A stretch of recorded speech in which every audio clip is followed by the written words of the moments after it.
I don't want reality.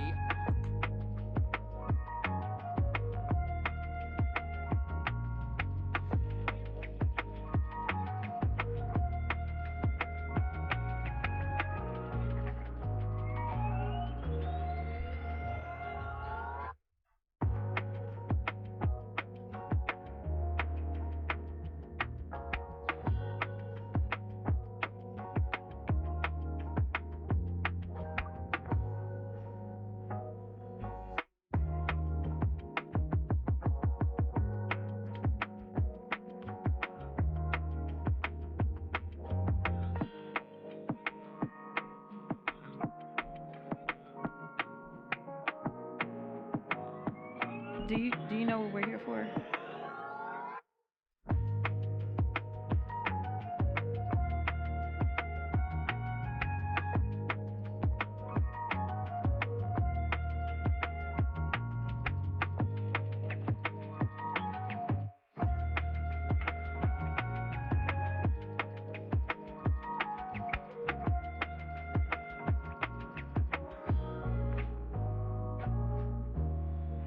It's a bold strategy, Cotton. Let's see if it pays off for him.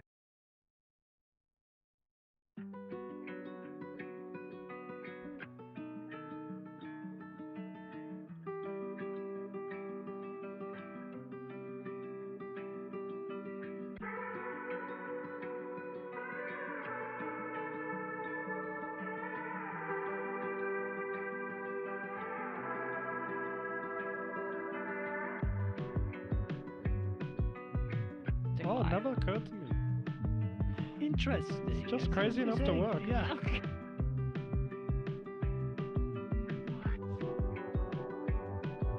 That's hot.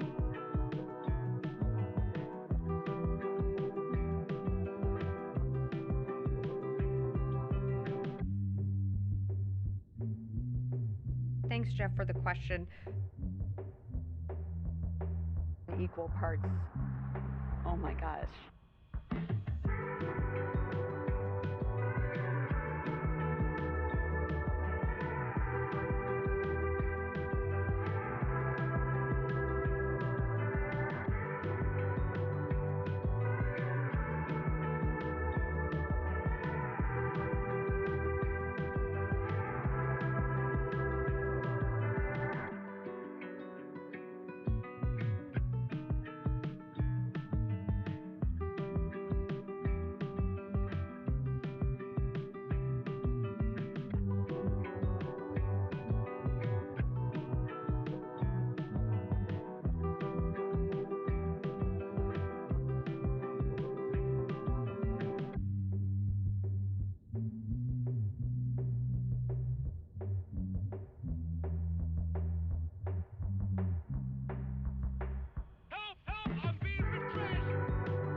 There's no point in you betraying your future self to gratify your present self. It's a stupid game. Mm-hmm.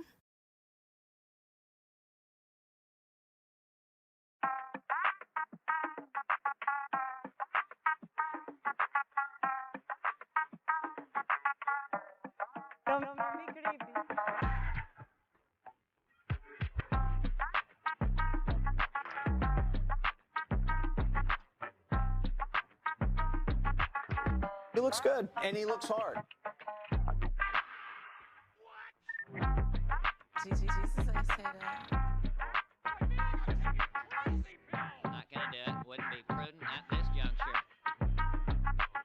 You should be ashamed of yourself for having that thought.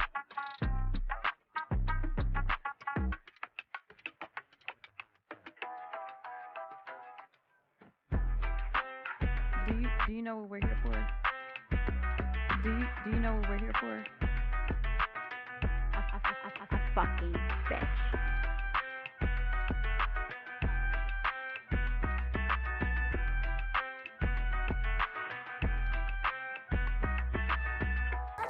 Full of Pepe. Follow the rich wave, man.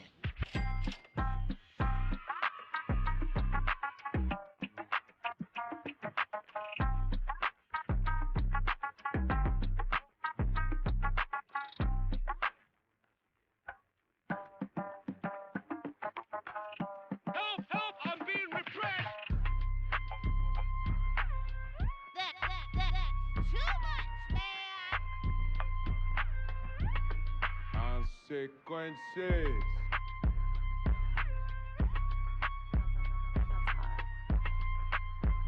Come on! Phrasing?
Science.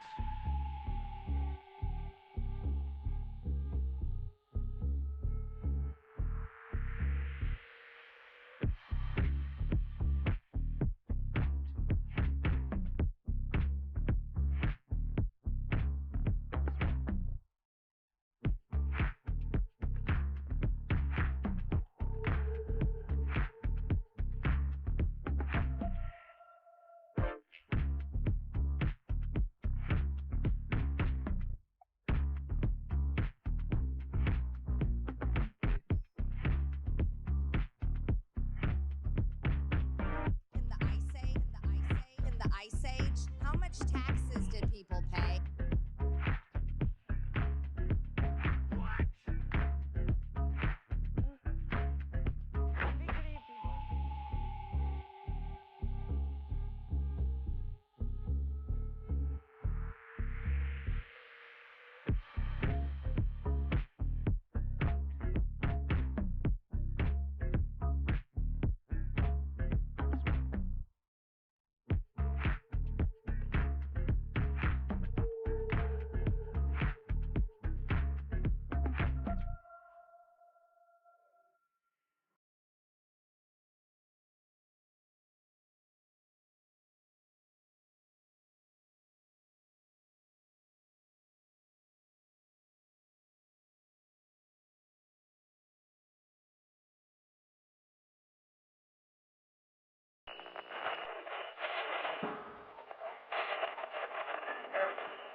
Well, it's good to see you folks once again. I hope your day and or evening, or perhaps nights, are all going well. It's that time though, so better buckle up, space fans. It's time for us to take a little bit of a journey through the unknown.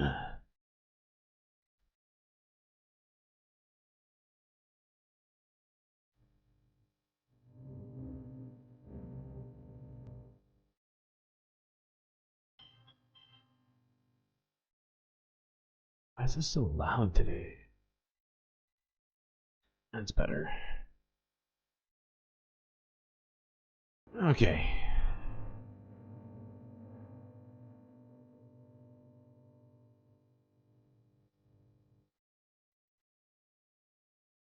Well, we are officially now multi-streaming to both YouTube and Twitch, so that if you want to find me on Twitch, if for whatever reason Twitch is your preferred platform, well, just check out that little handle in the left-hand corner.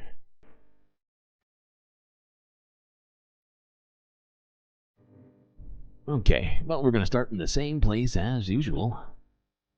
That's in the United States. Selena Wilson. I think she might be a first-time chatter. Potassium is only good when limited. Fits bad fast. Good to know, good to know. I'm going to write that down.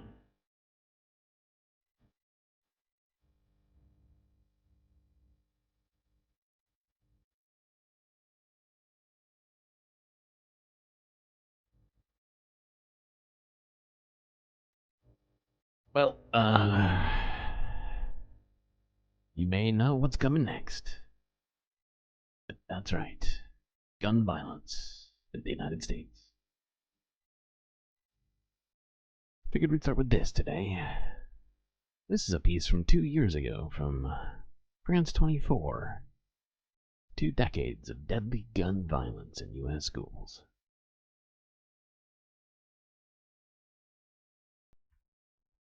Wait. You're muted. Don't be muted. A lone gunman killed 20 children, aged between 6 and 7 years old, as well as 6 teachers. The reaction, oh God, anger, what's happening? Outrage, and a call for... Hold on, I've been completely distracted by the fact that we have errant support characters just flying around right now. It's unacceptable. Hold on. Do you have 10 likes yet? Oh God, why is my app messing up?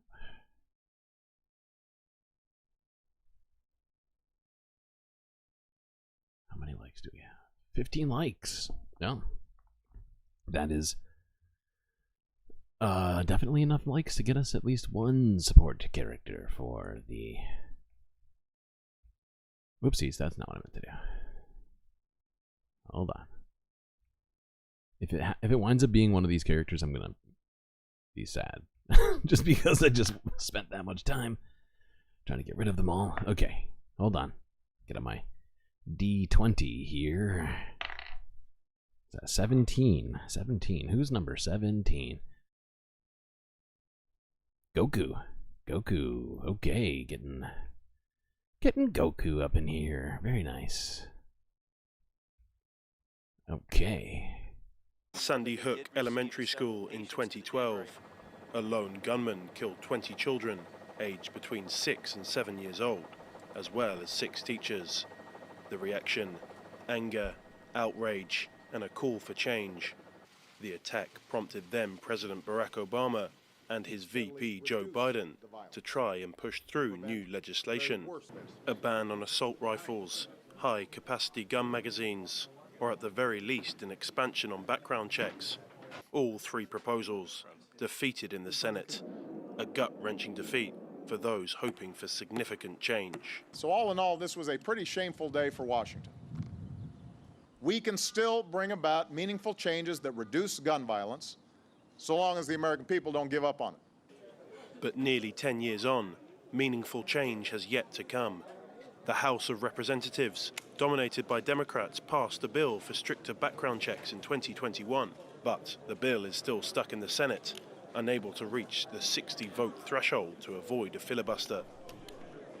Democrat Chris Murphy a strong proponent of tighter gun laws, made an impassioned plea to his Republican colleagues following the latest fatal attack. Find a path forward here. Okay.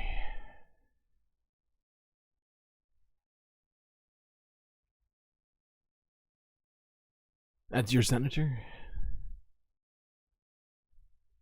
Oh, look at that. Princess Mononope. Princess Monocle. How do you even... I don't even know how to say your Twitch handle. I'm just going to call you Princess Mononope. Using her ability to post infinite Jessicas now that she's a Prime Twitch subscriber. It's a lot of Jessicas. Okay, what's next? Oh, okay. Yeah, let's do this here. This is from an hour ago, where jury deliberations have, in fact, begun in the Hunter Biden gun trial. What is going on out there? Somebody's honking their space horn at me. A jury has begun deliberating in the case against Hunter Biden here at the federal courthouse in Wilmington, Delaware. The jury, 12 jurors, heard closing arguments today from the attorneys for Mr. Biden as well for the government, in which they made their last case before the jury began deliberating for about an hour today.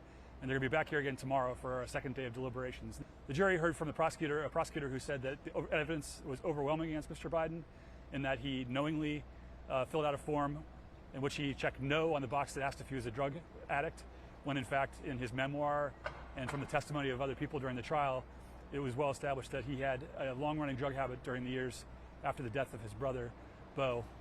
The prosecutor also told the jury to disregard all of the famous faces in the front row of the court, where Jill Biden, the First Lady, was supporting her stepson today, along with President Joe Biden's brother was also there today. They all.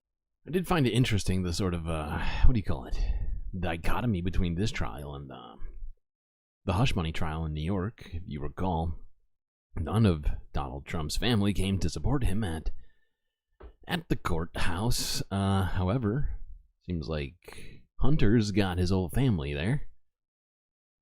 And, yeah, just figured we'd take a quick look at this. It really isn't that big of a deal, and the fact is it seems like nobody's making a big deal out of it, aside from the news media, and even they're kind of not even all that interested in this, it seems.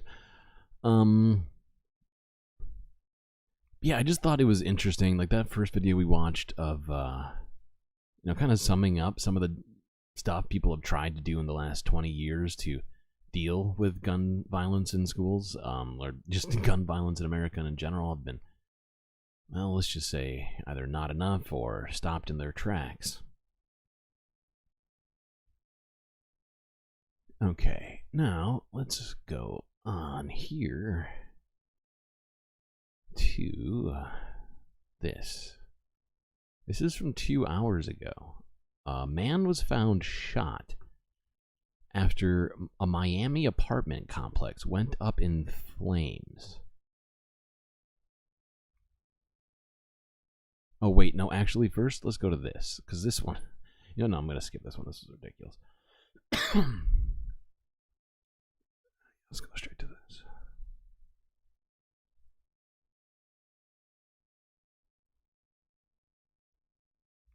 Come on. Tonight, Miami firefighters are still on the scene of a massive 3-alarm fire at an apartment complex after it went up in flames this morning. There's no word on what started the fire, but a man was found with a gunshot wound to his torso. CBS's Peter Dench is at the scene.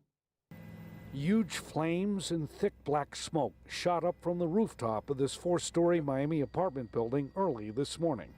As dozens of firefighters battled this blaze for hours, Joel Enrique and his family walked down 4 flights of stairs to escape the fire. First time I've ever been in a fire, so my eyes were burning, my nose was burning.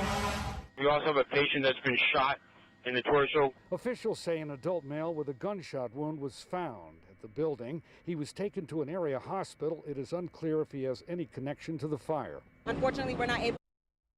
Shot for a fire? No, honestly, I have no idea. And it doesn't seem like the police or anyone else has any clear motive for why he was shot.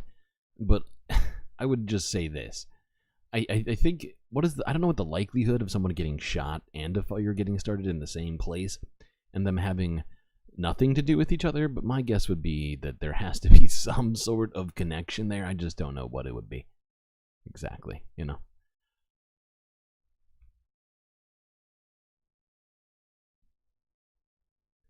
Okay. Let's move on to this. This one's not about gun violence, but it is disturbing. This is from 5 days ago. And now, I mean, the what's happening isn't disturbing, but what this individual chose to do is pretty fucking disturbing. This is from 5 days ago. Como News.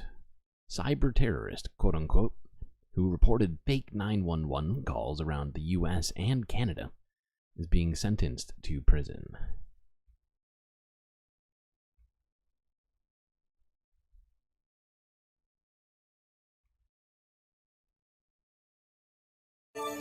It's a practice known as swatting, and Ashton Garcia bragged during online live streams that he couldn't be caught while he called in fake shootings, hostage situations, even a bomb threat to LAX. But he had a much different tone in federal court today when he said he was part of a toxic online culture, and he apologized for creating real danger with his fake 911 calls.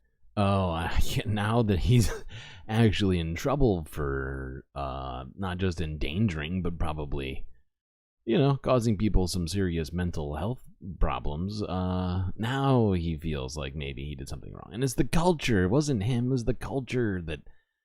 The culture is what caused him to do it. It couldn't have possibly been his own decision-making. My mom is bleeding out. My dad's running around the house with a shock. This is a phone call. This is one of his phone calls to a 911 operator.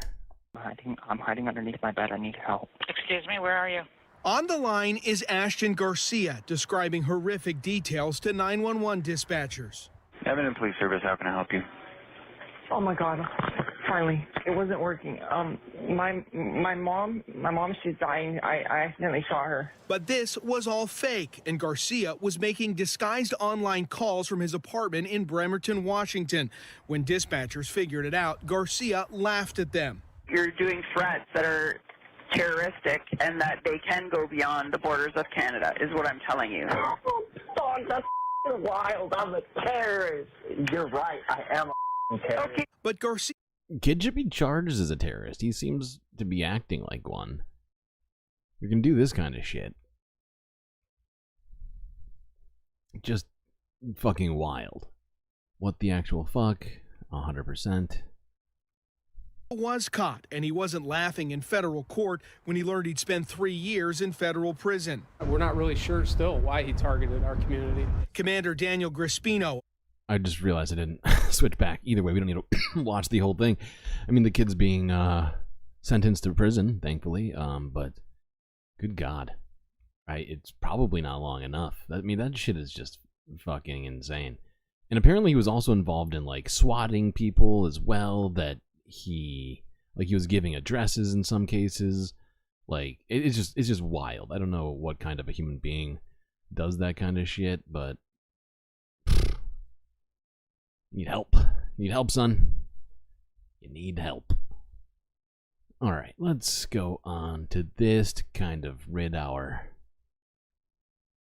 psyche of what we just had to look at. This is from 5 hours ago, where the Library of Congress has launched a new exhibit.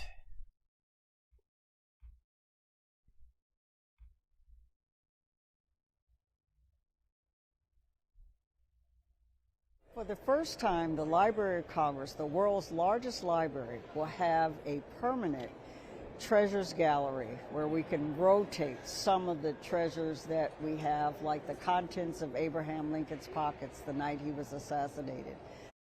Hold on, I just realized we have 20 likes, and I have to roll the dice again. An 18. Ooh, a 17 and then an 18. Who's 18? Oh, 18 is Sam Cedar.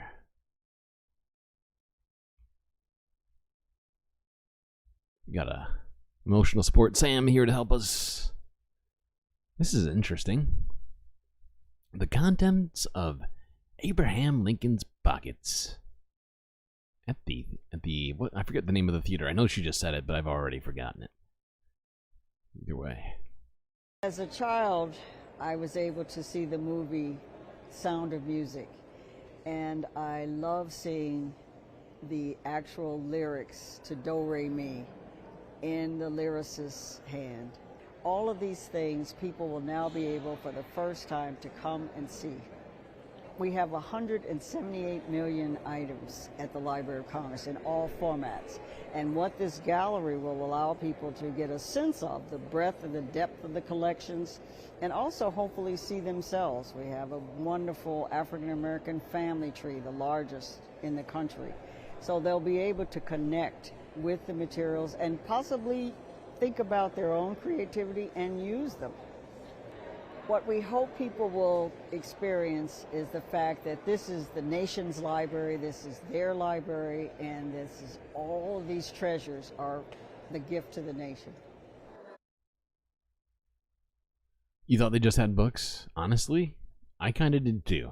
Not gonna lie. I mean, I knew they had some historical items, but what was the number she said? 100 million different items or something ridiculous? I don't know exactly what number she said, but it was a wild number that made my brain go, what?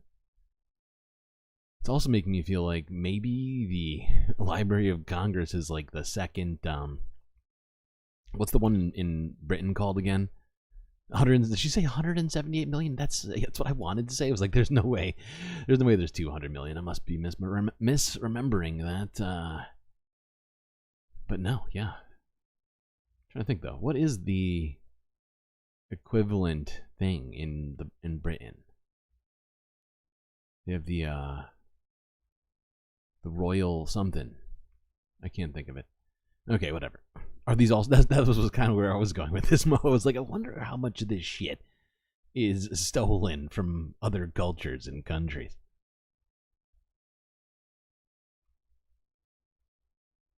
It was just a thought I was at. Is it just the British Museum? Is that all it's called? And I was just trying to give it some fancier name. Ford's Theater. Thank you, PB.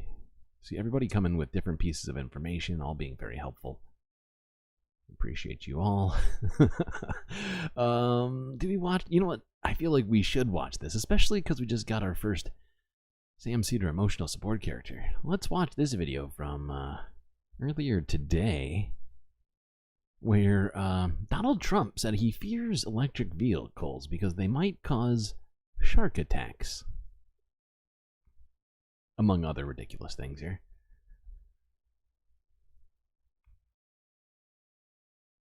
You know, I don't expect Joe Biden to attract, huge crowds, but you anticipate that Donald Trump will. I mean, that's sort of his core brand proposition. And I'm the no drama guy. I'm the no drama guy. Only apparently 6,500 was that according to the Vegas police? 6,900. 6,900. Yeah. Oh well, in that case, see, so much more. But yeah, per the Vegas Metro Police, yeah. I mean, $6,900. That's not a lot of people. No. For an event that they'd been, especially in a place like Las Vegas. I mean, Nevada is a very, very purple state, so there's plenty of Republicans that should be around. Plenty of red MAGA hats flying around, you would think. But no. And quite a bit. Very small crowds. Here's Donald Trump, and apparently he can't get good help anymore. Illegal. Come to see me. They say a truck going to California. They like that. Tell them to make the microphone louder. Terrible. Yeah. Make the microphone louder. Wow, he's getting baked out there. He is looking red. Is it just me, or is he looking more red than orange today? It's about the same color as that hat right now. He just came up. Are the teleprompters not working, sir? Not even a little bit. Great job. And then I don't pay the company that does it, right? And then I end up with a story Trump doesn't pay. Yeah, there's actually been a ton of those stories with a lot of evidence for it, with very angry contractors. I don't pay contractors that do a shitty job, and that's a shitty job. That's a shitty job. Pause it for 1 second. Let's be clear. I've seen threads about this. He didn't pay any of the venues that he was at last time around, which is why like all his venues now are not like they're in inconvenient places. Yeah. And more like public places. Yeah, that's what I was gonna say. I feel like it's all just him, just setting up on a sidewalk now. It's like, well, if people are gonna make me pay, fine, just do it in the street. Because he burnt all the people he did the venues for before, and we should also say that the contractors that he has stiffed seem to range from the best to the worst. Like, he stiffs everybody. Oh, it's notorious. Seriously, and let's not forget that right now Trump owes so much money all over the place, and I know that technically his net worth has gone up after having IPO'd Trump's Central or Truth Social. I don't know. I can't. What's it called again? Truth Central, something like that. After having IPO'd that company. But all of that stock is locked up, so even though he might be richer on paper, he can't sell any of that to pay these debts that he has just lying around. Yes. I just saved my campaign a bunch of money by announcing I'm not going to pay these guys. Doing a bad job. By charging me money. Is that So bad. Matleckian conspiracy theory. Okay, let's go on. A little bit further. I just want to watch some more of this ridiculous footage from him. My God. What a strange man.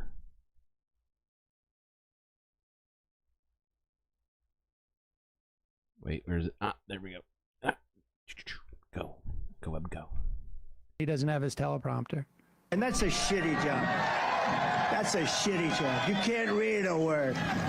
But you know what? It usually ends up that the speech is better. It's crazy. Then they say, oh, isn't it terrible? Trump takes advantage of his No, I take great. When I have a good contractor or a subcontractor, nobody gets paid faster. When I have contractors that do this kind of work, you can have them. Could you? I feel like he's talking about himself. Nobody gets paid faster. I'm always paying myself the second anything happens. I give myself the money. Imagine if Biden was up. He's no. I mean, wait, what's he saying? Can you imagine if Biden's up here? What would he do if he had with the teleprompter? He's the worst I've seen. But could you imagine if the teleprompters went off? Here's Biden.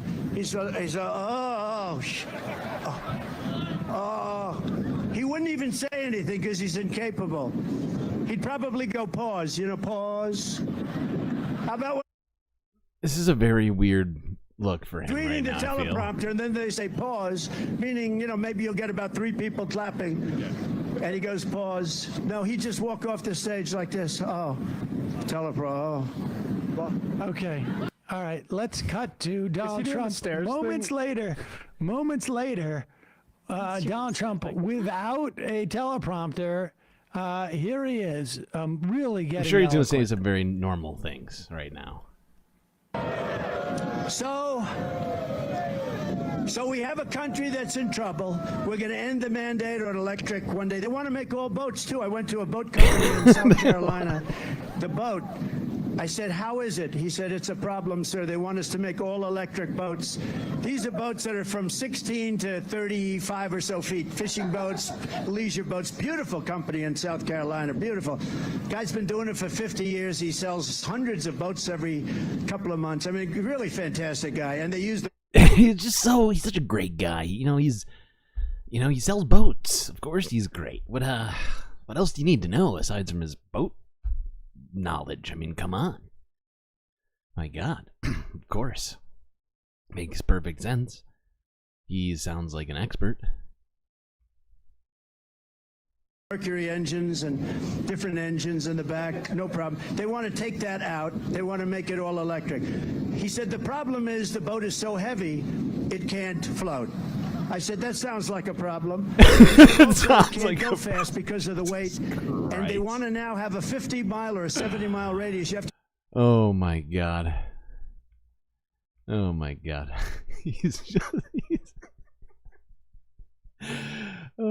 Sometimes I just wonder myself, like, what goes through his mind on a daily basis. I mean, it's pretty easy to figure it out, I guess, because he's constantly saying it, but I guess what it is the arrival. How is he getting there, right? What's the process of getting to some of these thoughts? That's what I really need to know.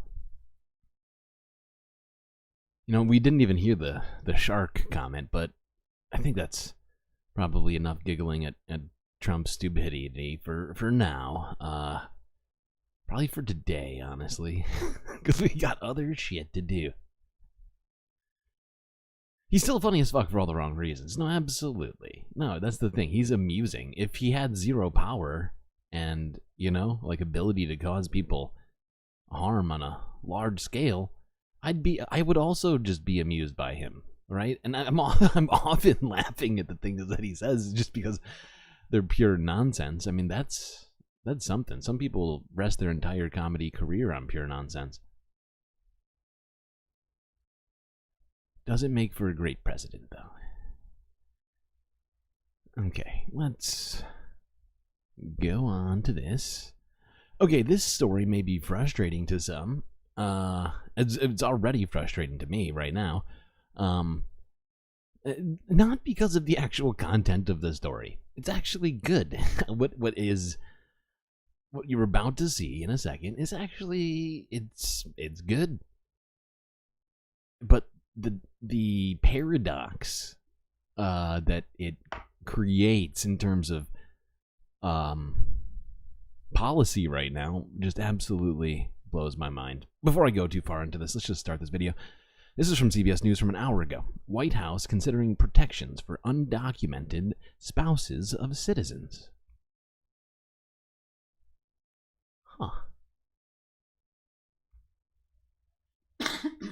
CBS News has confirmed the White House is exploring protections for undocumented spouses of U.S. citizens, less than a week after President Biden signed an executive order restricting asylum seekers at the southern border. According to an immigration advocacy organization, Forward.us, there are an estimated 1.1 million undocumented people in the United States who are married to an American citizen. Several officials familiar with the matter are considering a, quote, parole-in-place program for those individuals. It would give them the opportunity to apply for work visas and then protect them from deportation for a limited time. It would also create an easier pathway for undocumented migrants who want a green card or citizenship. Parole-in-place programs aren't new. They're currently used for families of military members or veterans. Okay. Now, as you can probably tell, all this stuff is actually, you know, kind of good, right? This is, you know, basically a huge expansion of the pathway to citizenship for people who want to become citizens. You know, this is like on the level of like a DACA, right? Meanwhile, yeah, the parole in place isn't a great name, not gonna lie. But what was I saying? Oh yeah. But the fact is, juxtaposed against Joe Biden's most recent immigration policy, where he completely shut down the border, it's a very odd fucking choice, and it just creates this sort of strange dichotomy that I struggle to understand what it is he's trying to say. Who is he even trying to, like, the fact is it's an election year, and it feels like most of the stuff that he's doing right now relating to immigration has to do with the election. And my question is, who is he trying to capture with this plan, right? Capture might be the wrong word, but who is he trying to win over with all of this, right? First he completely shuts down the border, but then he expands pathway to citizenship for people. It doesn't compute. Living in the U.S. And joining us now is CBS News immigration and politics reporter Camila Montoya Galvez. Camilo, it's great to have you here to explain that to us. But first, let's go back to the thing we were talking about last week, which is the new order from the Biden administration about migrants and asylum. It's been in all of it's been by executive order. This hasn't actually been done. This is a consideration that's in the works right now. It hasn't been put into law yet, but yeah, all this immigration stuff he's doing by executive order. Now, what do we know about how it's working or not working? Sure. So since President Biden invoked this sweeping executive authority, the U.S. has already returned thousands of migrants to Mexico. These are migrants who are either Mexican nationals or migrants from Cuba, Haiti, Nicaragua, and Venezuela, the 4 nationalities that are not from Mexico that Mexico is accepting into its territory. The U.S. additionally has sent deportation flights to over 24 countries at this point, including countries like Colombia. Okay, hold on. I just want to, I think... Yeah, okay. No, let's move on to this story. Also discussing asylum seekers and people who would like to become citizens of the United States. This is from 3 days ago from the Associated Press, where hundreds of asylum seekers are camped out right next to a abandoned motel.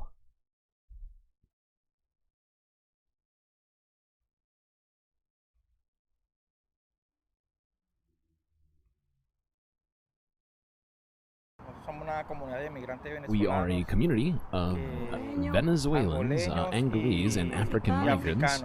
We'd like the governments of Washington and King County have the heart to help us and house us in that abandoned hotel that you can... Oh my God. This is just... This is the exact problem with capitalism. Wow. You got, I don't know exactly how many here, but it looks like at least maybe 50 to 100 people living here. Directly adjacent to an abandoned fucking hotel owned by a capitalist somewhere who's, you know, who's profiting off of it sitting abandoned rather than allowing people to go inside. It's wild. Please have the heart. Wait, hold on. Wait. Did I read that whole thing? Can't remember if I did. Please have the heart to house us in that abandoned hotel. Right. We're hoping the government can help us be in the hotel for a few months until we get our work permits. That they were not going to enforce the sweep order issued by King County without the cooperation of the County Sheriff's Department. Likewise, the County Sheriff's Department said they were going to enforce the sweep without the cooperation of the counties.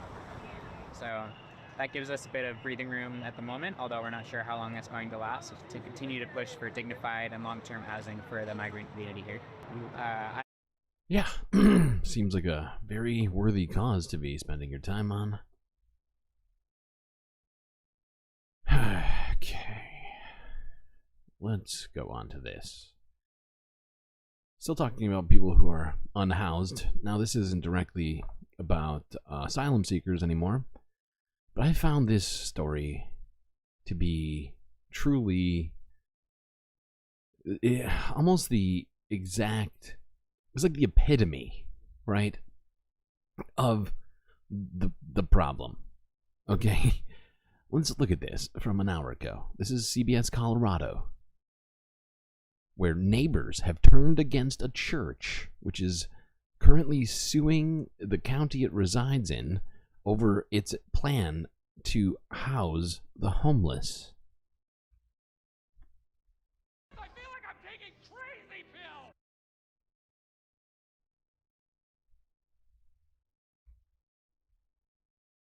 Castle Rock has until Wednesday to respond to a motion for preliminary... Oh, before we do that, it is the top of the hour, and since I'm now also streaming on Twitch, all of you on Twitch are now about to be subjected to advertising by way of Jeffy Bezos. If you'd like to avoid that, well, you have one good option. Become a subscriber to my channel. Okay. Injunction filed by a church there. The Rock Church wants to shelter the homeless while a lawsuit against the town plays out in federal court. That lawsuit is not helping the church's stance with some neighbors, though. Oh, really? Today they talk with your reporter. And a church trying to do churchly things is not helping his standing with the neighbors? Weird. County Olivia Young about their concerns. As the Castle Rock Church becomes more outspoken in plans to help the homeless, a legal battle is brewing in federal court, and neighbors are turning against the church. In Proverbs, it says your neighbors should dwell securely next to you. Well, we don't feel secure now. The Rock. Jesus, I say that. provided temporary shelter to the homeless in 2 RVs behind the church until Castle Rock stopped them from doing so in December. So the church is trying to help. Exactly. The church is trying to help.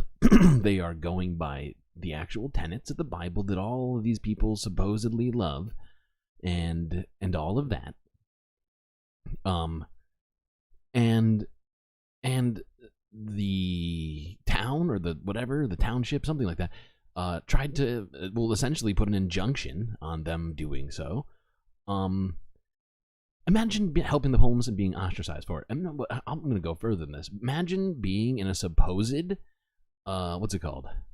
Like Christian society, like everybody's always going on about, our society needs to be more Christian. Well, here's an opportunity for you to go by what the Bible said. Your church is trying to be, Jesus-y, if you will, trying to go by what the Bible tells them to do, and yet you've got a bunch of people who probably cry about not enough Christmas trees and stuff like that, saying, "Oh God, why does the church want to help the homeless?" And it's just wild. It is just so wrong on every fucking level possible. It to be a zoning violation. As a church, it's not optional. It's actually a mandate from the Bible. Oh, whoa. Whoa, watch out. The homeless. Quoting the church Bible. has now brought a federal lawsuit against the town, alleging I'm fairly certain that a vast majority of people who claim to be, who claim to be Christians in America have never opened a Bible in their life. Rock is violating their right to religious freedom. What about my freedom? Oh, no, not your freedom. What about the respect for our zoning law? Now the town is not the church's This guy's only freedom seems to be adversary. completely fine. Look at this dude's place. I mean, wow. Wow, they are living okay. They are doing all right. Look at this place. Ooh, that's a fancy-ass little patio there with a nice awning over it. Big old backyard. I mean, goddamn, you could have a party out there. I mean, this guy's freedom is perfectly fine, and he's fucking crying. Oh, why do they want to help people who don't have homes? My home is being... It's just... how am I supposed to live in my home when people who are homeless are no longer on the streets? I can't live with I can't live with that. That's this guy right here. Follow the rich white man. What about the respect for our zoning law? Now the town Zoning is not the church's only adversary. Majority. Yeah, why won't of the people just think community about the is zoning against laws it more? I for mean, many gosh. reasons. The divide between neighbors has been exacerbated. Why won't people just respect the regulations? I'm sure he's always crying about how we need to regulate things more. By the church's efforts seems to like a big create low fan of regulation. workforce housing separate from the RVs on their land. I don't want this I don't here in our want neighborhood. this. This is our neighborhood. She's calling people living on the streets, quote unquote, this. It's some sort of, oh God, it's just so disgusting. This is our home. Use like little air quotes and, oh God, what kind of person?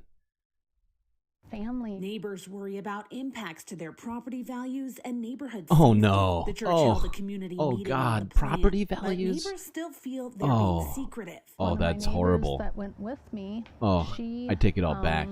Their she- property values are at stake. Oh, this is much more serious than I thought. Oh God, wow! Talk about I'd asked her a tragedy. question and never got an answer. She was wondering if they were going to make a profit off of the housing. The church denied. Oh my God! Wow! You should be ashamed of yourself for having that thought. A fucking bitch.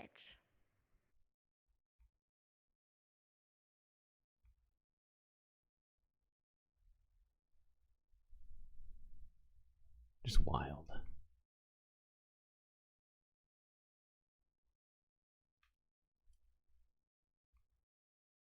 The public is turning against the homeless. You see it? Well, that's problematic if it's true. Technically, anybody could be homeless. Well, maybe not anybody, but most people could wind up homeless pretty easily with just a few unfortunate life circumstances happening at once. I mean, what are the statistics? Most people can't afford a $500 bill that's unexpected. You know? What's the phrase? My mother used to say this all the time. There, but for the grace of God, go I. Is Trump's sentencing tomorrow? Is it? I thought it was in July. Isn't it in July? Is it tomorrow? Hold on. Hold on. Could have sworn it was in July.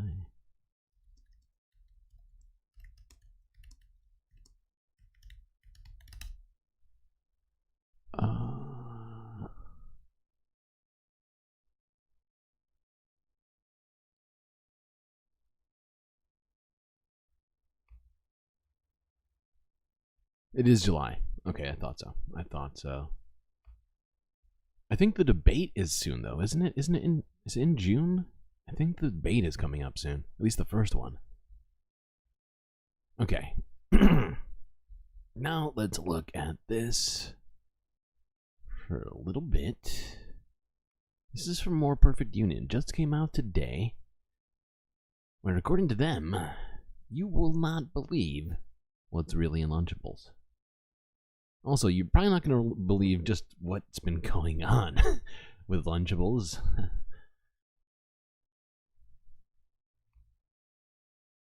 Lunchables, a feat of outright American innovation. 13 grams of protein, under 310 calories, 100% freshness, easy, served in lunchrooms across America. Consumer Reports recommends that Lunchables should not be allowed in schools. It can only be harmful to children and should be avoided. The National School Lunch Program now features apples, whole grain bread, and this. Most people probably assumed whatever this is was bad for you. But now we know independent tests showed... I love how whole grain apples... I mean, sorry. I just said whole grain apples. You know, I'm sticking with that. I love how whole grain apples and bread are somehow equivalent to a Lunchable. Seriously, though. Apples and whole grain bread are highly superior to a Lunchable.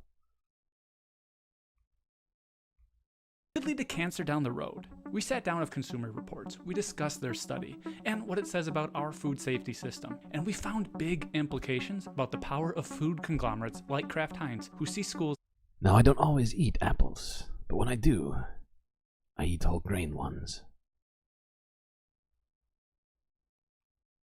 ...as the next great untapped market. But first, let's rewind to 1988 and ask the basic question. How did something as obviously unhealthy as Lunchables even get developed in the first place? So Kraft had a problem. They had surplus amounts of processed cheese, processed ham that they wanted to sell. That's Michael Moss. He wrote the book on the development of Lunchables and other processed foods in our industrial food system. By 1988, adults had stopped buying Oscar Mayer bologna and ham, in part because they were loaded with saturated fats and salts. Sales were so low that Kraft was looking at closing a plant in Wisconsin. But here's where it gets interesting. Research revealed that while bologna was tasty, its image was tarnished. Adults were turning away from processed red meats, but parents were searching for something. So, if you're not picking up on this, Kraft figured out that people were really souring too many of their processed products because they cause a lot of health implications that are bad. Their sales started going down, and they decided how do we fix this problem? Oh, we'll give it to children in schools. So hold on, we can't watch this whole thing, but let's go to this.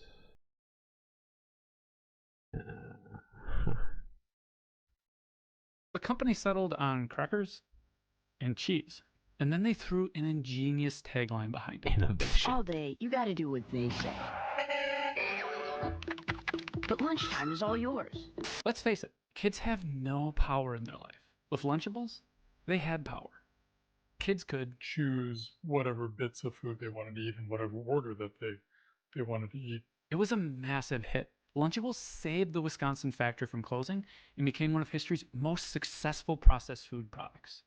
Okay, now let's go to what's happening in schools with regards to this. Oh, God. The more I'm learning about this, the more I'm actually glad that my mother didn't allow me to eat this shit, even though I constantly asked for it. Since I saw all the commercials on TV, I was always begging for it. It's like, oh, please, but they're so cool and blah, blah, blah. Like, those ads really worked on me, and I was like, why won't you let me have these? She's like, because they're terrible for you. I was like, that sounds like bullshit. And now I'm like, maybe it wasn't bullshit. Okay. Where are we at? Ah, yes. Let's start around here. Yeah. We follow the strictest standards available. And sometimes the reason they say that is because they're virtually non-existent. Which is why Consumer Reports use California standards. There are no enforceable federal standards as it relates to lead. And so it's very easy for companies to say that we're following a standard because they don't exist. They also said, from a nutritional standpoint, our MS... Actually, wait, hold on. I want to hear that again. Hold on, because he actually makes very, very good... Sometimes the reason they say that is because they're top priority.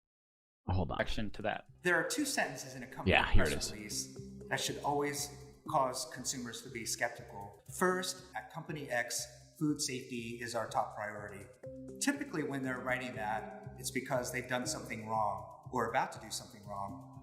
The second sentence is, we follow the strictest standards available. And sometimes the reason they say that is because they're virtually non-existent. Which is why Consumer Reports use California standards. There are no...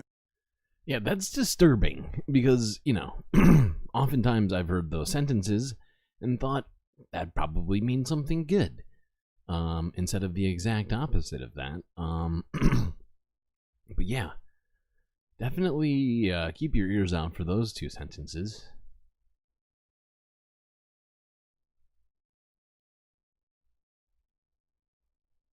But seriously, I can't remember exactly where it is, but basically, like the FDA, the FDA has basically allowed them, by way of changing what's allowable to children in lunches, to keep them in business.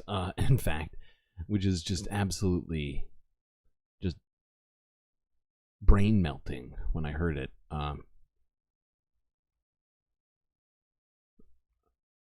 Oops.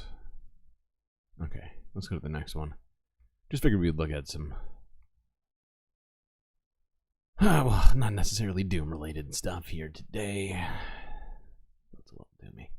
All right, this is from 10 hours ago. Let's go to Canada real quickly here, where apparently a water emergency is underway in Calgary as reconstruction of a broken water main is underway.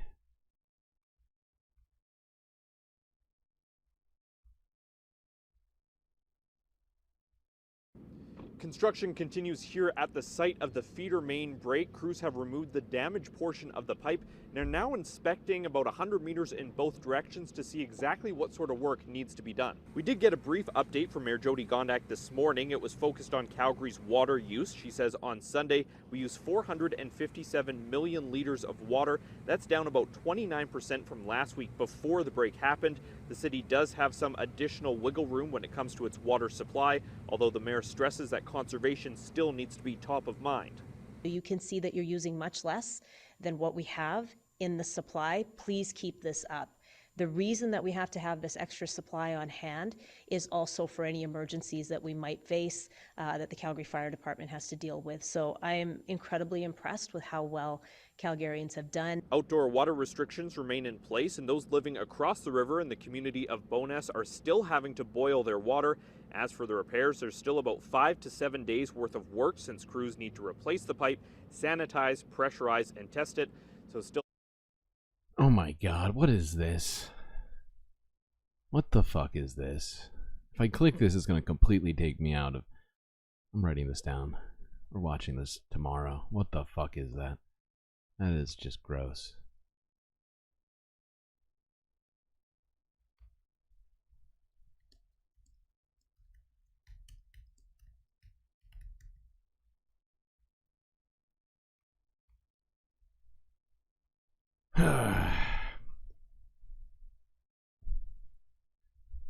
Okay, let's go on to this. We actually looked at this yesterday,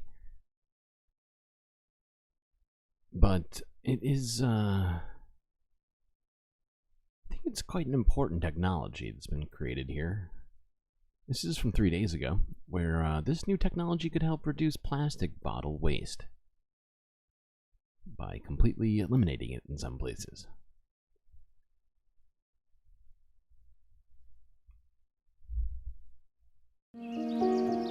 Nestled in the banks of Scotland's Loch Awe is the Portsonican Hotel. It's a popular hotspot for tourists looking to get off the grid, but it has a problem. This is what its tap water looks like. It's a private, burn-fed, natural spring type water, which inherently has colour in it because of the nature of the soil and the terrain it's passing through. Hotel owner David Parker says he spent tens of thousands of dollars trying to make their spring water supply fit for drinking with no success. But a Scotland-based company says its new water purifying tech could be the answer, and that it could help end the reliance on plastic bottled water for thousands in the UK.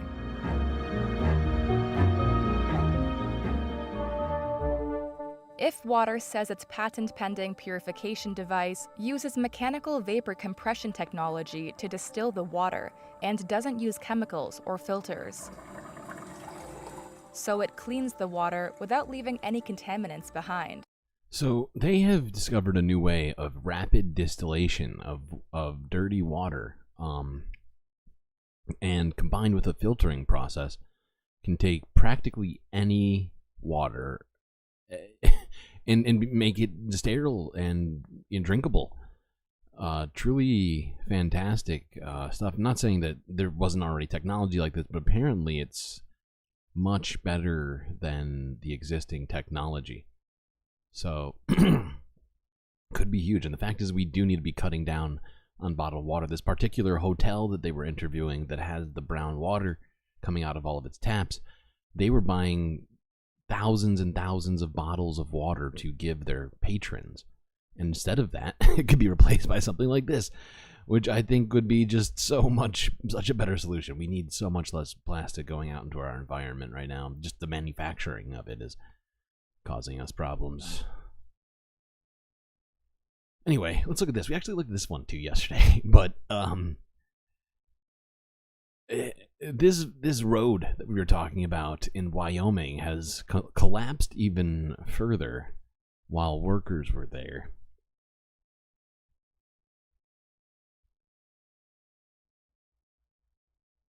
Right now, we're just enjoying it. Oh, goddamn. That soil right underneath this guy is moving. Move back, pal.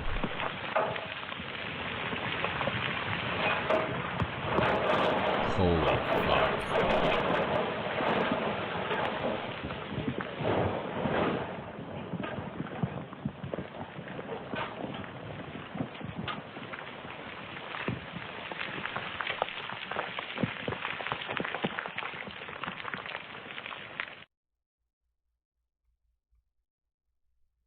Yeah, so I think that's in Jackson, or outside of Jackson, Wyoming. Supposedly it takes people to some sort of tourist destination around there, and yesterday there was at least kind of like a part of the road still on there. Now, not so much. And in fact, it appears that the berm behind it is also failing.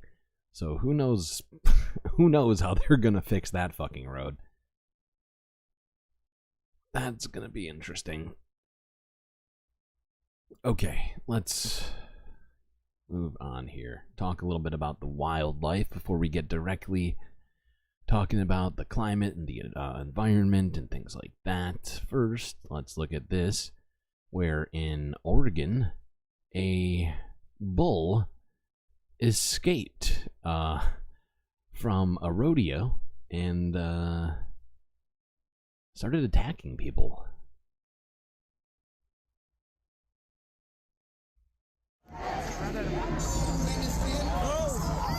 Jesus Christ. I gotta say, before we get too far, use your ears in this moment. Listen to the song that they're singing as this bull decides, you know what, I also want freedom.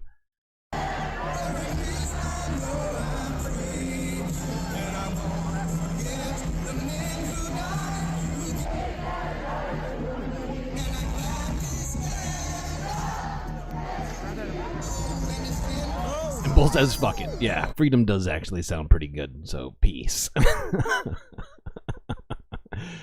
Oh, God.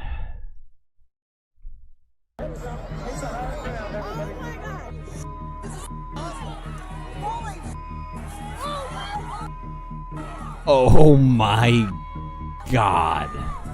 She's out. She's out. Damn. Oh, that looked painful. Where'd he go? No, it's gone. It's in the tree, people. Well, that bull got freedom.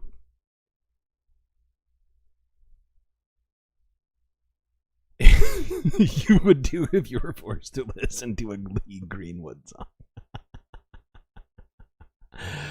Oh, I like that one. I like that one. That's good. Well played. Well played. Okay. This is from 8 hours ago, where on two sides of America, in Florida and Hawaii, swimmers are being told to stay alert after shark attacks.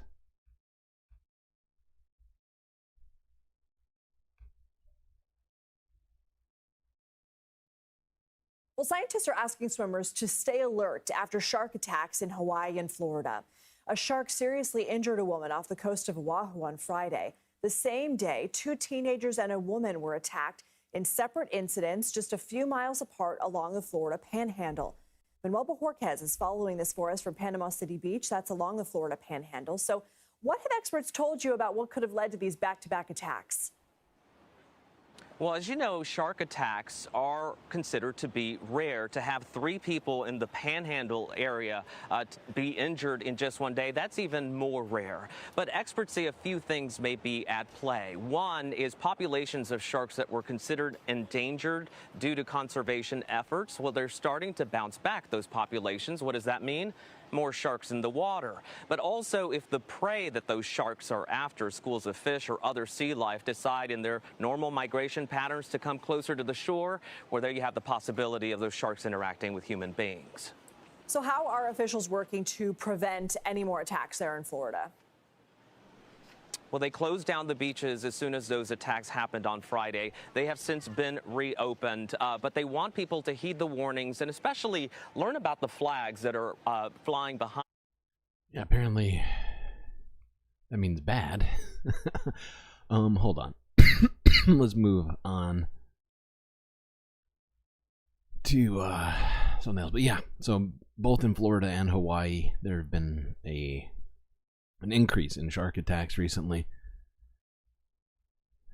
And yeah, it is probably in part due to the fact that sharks are looking for food in places that maybe they might not have been looking for them as much, due to the fact that there's been issues with the sort of amount of prey for them in the oceans. All right, let's look at this, where we go to Africa. See what the elephants have to say.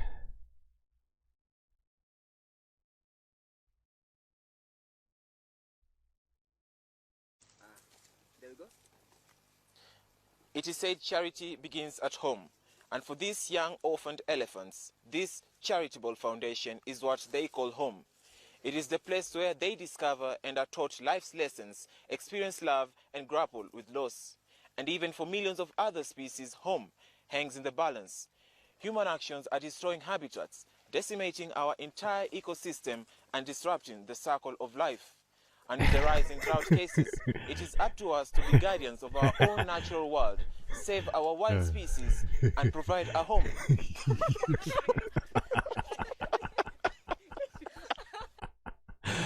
Okay, it wasn't a serious story. That was from a year ago. Nothing current or pressing about that, but it was just so cute. Come on. That baby elephant. You can't you can't not smile when you see a baby elephant putting its trunk on a man's face. It's fantastic, just amazing. Just so good. Okay. Now let's get back to talking about the environment a little bit here. What do we got today? Okay, yeah, let's start in California. We have been talking about how California's fire season has gotten off to, well, a banner start might be an inappropriate way of saying it, but something of an inauspicious beginning with very large fires starting at a very unusual time. This is from NBC Bay Area from a couple hours ago, asking the question, how changing climate is impacting California's fire season.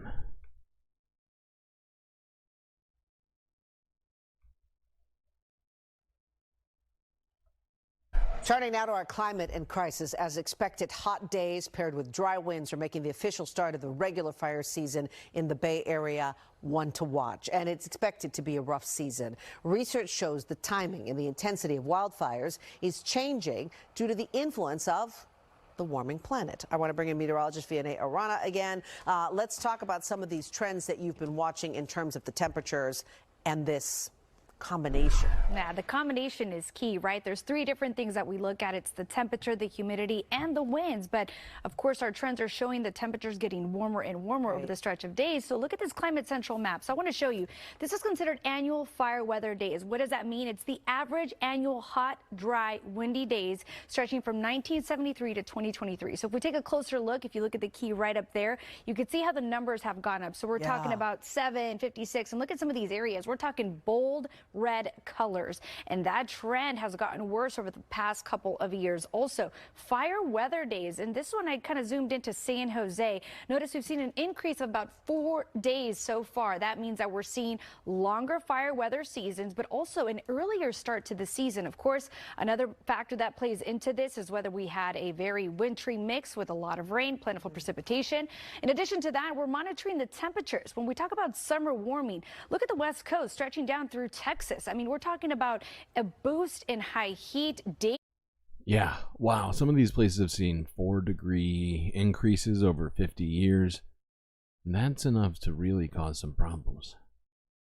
Must be blocked. BCAT is not here. Do nobody listen to Soul Life. He is gaslighting you all. BCAT is not here. God damn it, Soul Life. Okay. Exactly. It was a goddamn trick.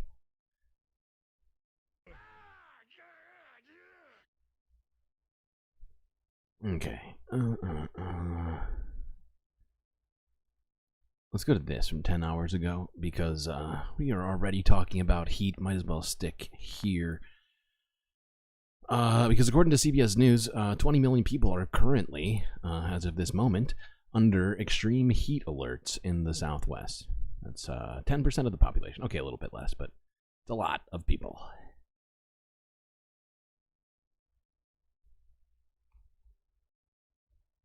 More than 20 million people in the Southwest are under heat alerts as triple-digit temperatures threaten the region.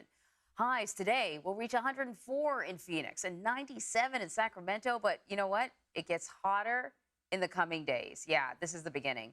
For more on the forecast, let's bring in meteorologist Molly McCullum from our partners at the Weather Channel. Molly, good morning.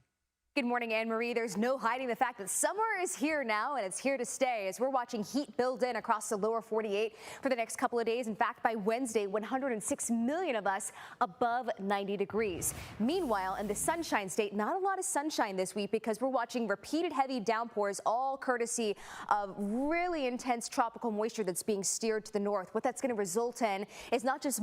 Sorry, I got to go back and look at this graph that she was looking at first, because what the fuck? Why does the title say 20 million if 42 million people are already above it? Be better at your titles, CBS. You guys really suck at your jobs. I'm not going to lie. 6 million of us With all this money, you'd think they'd be better at things. above 90 degrees. Meanwhile, in the Sunshine State, not a lot of sunshine this week because we're watching repeated heavy downpours, all courtesy of really intense tropical moisture that's being steered to the north. What that's going to result in is not just Monday, Tuesday, Wednesday, but all the way through Friday, seeing heavy downpours that likely will ruin some of your beach and vacation plans. A little bit more optimistic of a forecast in the Panhandle. But the silver lining is we could actually use the rain in parts of South Florida where... Okay, cool. Thanks. Point is that within the next few days, there's going to be over 100 million people who are in extreme heat. As we were recently discussing, there has been a change in how heat is even classified as it relates to human health. So I figured we'd look at this story again really quickly just to remind us of what that change was. I don't even know if CBS has gotten on board with all that. Does CBS own the weather channel as well? They do, don't they? Good God. Well, all I know is that, first off, their coverage in Israel has been utterly atrocious and basically just been pure propaganda. Which you would think wouldn't take that much money or journalism to do. I just don't know where all the money's going. It must be these big ass fucking monitors. Paramount Global actually owns them. Okay. So some conglomerate As those summer owns temperatures all. surge on the West Coast and across the country, many will rely on the heat index for safety alerts, which tells us what conditions feel like on our skin. But as national environmental correspondent David Schechter reports, experts say what we need is a new standard to tell us not how it feels outside, but how much heat is damaging our bodies. I'm running inside a lab at Penn State University, where scientists have discovered a sobering new truth. Heat and humidity can be dangerous to our bodies at much lower temperatures than previously thought. Okay, hold on. Let me just get us to the place where they actually... Do they know that? Hush. Get us to the place where we actually talk about the numbers. Oops. Play. Sorry. For the last 20 years, scientists have had a theory that anything above 95 degrees Fahrenheit with 100% humidity over an extended period was the danger zone. But that theory was never tested on human subjects. What Kenny's research found is the danger zone starts far lower at 87 degrees and 100% humidity. I love how we didn't test that. I know I said it before, I'm going to say it again. But I just love how we didn't test that theory. We've just been kind of going without any real information. Now we just went with a hypothesis and said, you know, the experiment's not necessary. Wouldn't want to concern ourselves with that. Okay, so yeah, it's gone down by 8 degrees now that people have actually done the science on it. So remember that if your boss says, you know, it's not that hot, tell him or her 87 degrees and 100% humidity is enough to be in the danger zone for humans.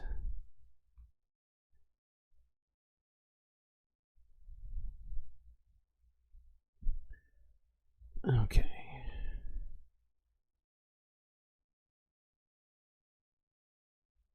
Let's move on to this. This is from the United Nations. Actually, no. Let's go to this one first. I feel like we're recapping a bunch of stuff we've done. I don't know why.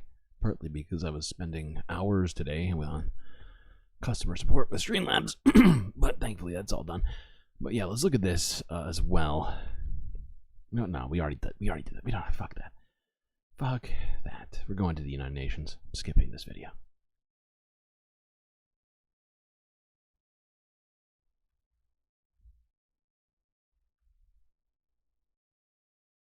Now to a concerning number of tornadoes. More than 500 have been spotted in the U.S. since April. And there's new evidence tonight that Tornado Alley may be expanding beyond the Midwest. CBS's Dave Malkoff shows us why. April 2nd, 2024, an EF1 tornado sliced the roof off a funeral home in Sunbright, Tennessee. So yeah, we've seen a ton of tornado devastation this year during tornado season. There's already been more that have happened since the end of tornado season, technically. But supposedly, according to scientists, Tornado Alley has been shifting, and in my estimation, it's growing. It's going to places that it usually doesn't, and still hitting all the same places it always has. So, and maybe I'm the dumb one, but just from what I've been looking at, seems to be the case. Let's go to this from a couple of days ago from the United Nations, where they discuss UV radiation. Considering how much we are currently under threat from the sun, I figured we'd look at one of the other sun-related threats.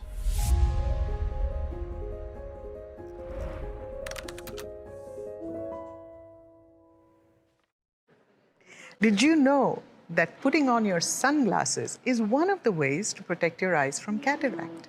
We are talking about ultraviolet rays today, UV rays. Where do they come from? What impact do they have on your health? How can you protect yourself? And our expert today is Dr. Cornelia Baldeman. Welcome, Cornelia. Hi. Where do UV rays come from? UV or ultraviolet radiation is coming from the sun, but also it can be artificially generated, for example, in sunbeds.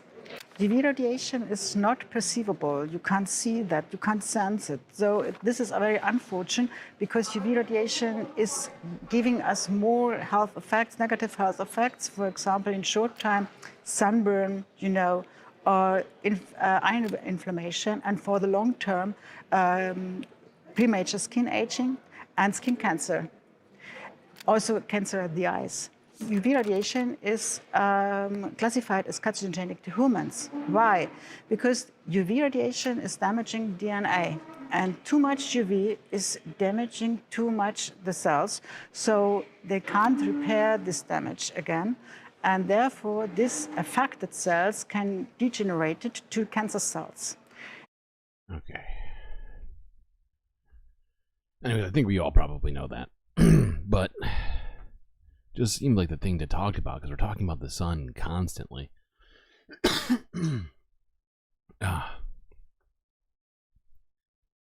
And no, I'm not suggesting that this is somehow climate change related. It's just related to the climate and to human health, which, we gotta think about. Remember to wear that sunscreen, people. If you have a lighter skin tone, you are at greater threat. Okay, wow, I'm really on time today. How long is my global list? That might be why. Okay.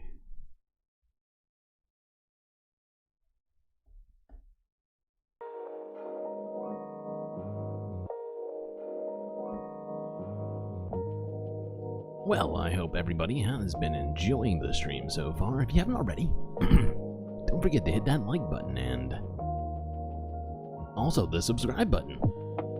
Both important, both helpful. If you'd like to help in other ways, well, you actually have two options. One, you can become a Galactic producer, where the space benefits are certainly awaiting you. One's unseen by the rest of the goddamn galaxy. However, I am now officially live streaming, multi-streaming on both YouTube and Twitch. And on Twitch, I am in fact monetized. So if you would like to not use Patreon, but support the stream through that, well, you can. You can become a subscriber on Twitch, where emotes are available for you.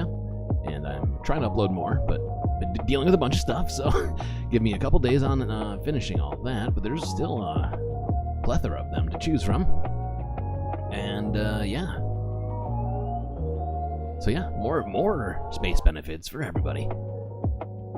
Anyways, what was I gonna say? Yes. Space intermission. Yeah, oh wow. Yeah, Moen up showing everybody just how many emotes there are. So many. You got Morty, you got Jessica Fletcher, you got Neo and Cisco and Bacula. You got a few Streamlord emotes, of course. You got a bunch of cool stuff, including the lava lamp and space money. There's so much cool stuff. Okay. Yes. Well, I will be right back. Grab yourself a drink and maybe a snack.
Yes, that's right.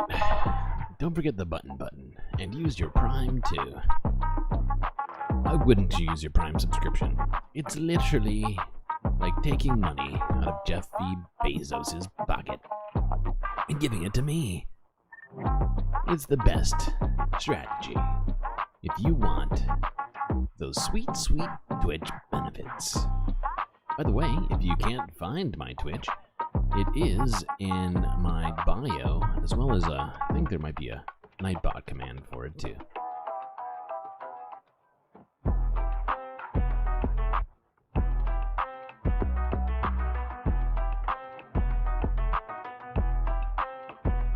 Either way,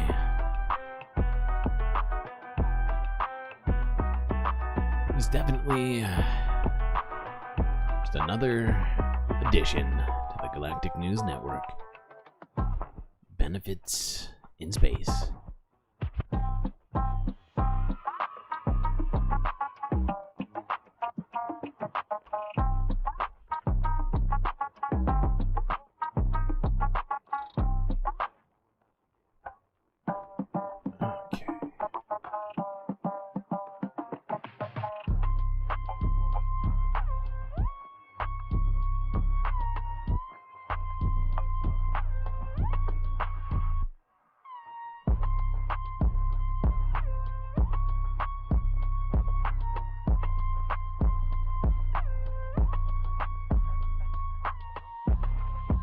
Let's start the global news.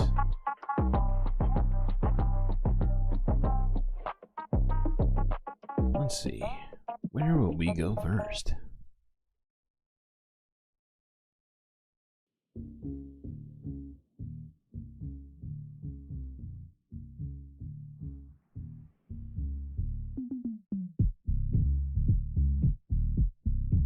Oh, okay. Looks like we'll go to Haiti first. Where apparently Haiti's new prime minister, and I'm actually forgetting his name now somehow, but he has been hospitalized just days after being selected to lead the country. Now, don't forget, he wasn't selected by the Haitian people. He was selected by, essentially, the UN.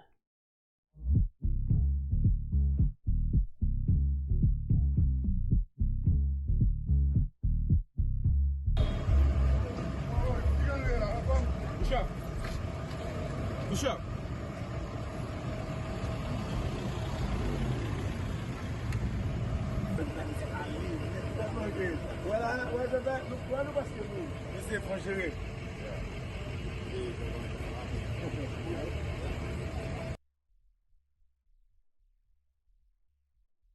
Visite du Premier ministre Gary Conil à l'aéroport. Visit to the airport by Gary Conil. Yeah, I don't actually know what the cause of his hospitalization is. Haven't been able to find any clear, decisive sort of information on that, unfortunately. We're only 3 likes away from getting another support character. Ooh, that's big. Perhaps not as big as this, but still, it's definitely, what do you call it? Quite a large development in Haiti.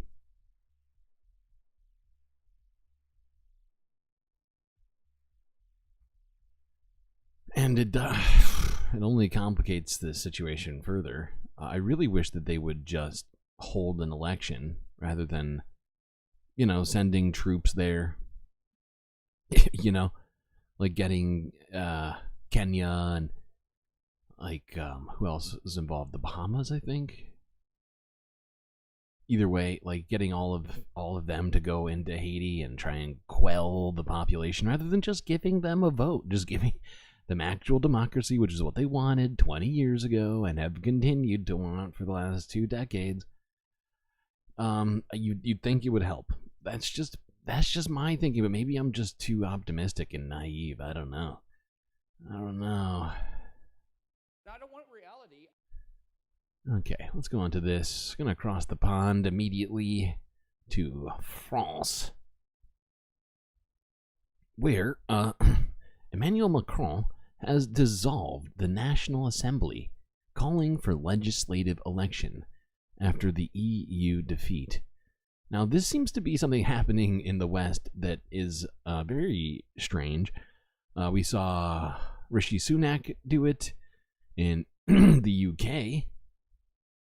Granted, they're not technically in the EU anymore, but they're still in Europe, so I'm going to count it, kind of. But also now France. Let's look at this really quickly before we move further into EU elections.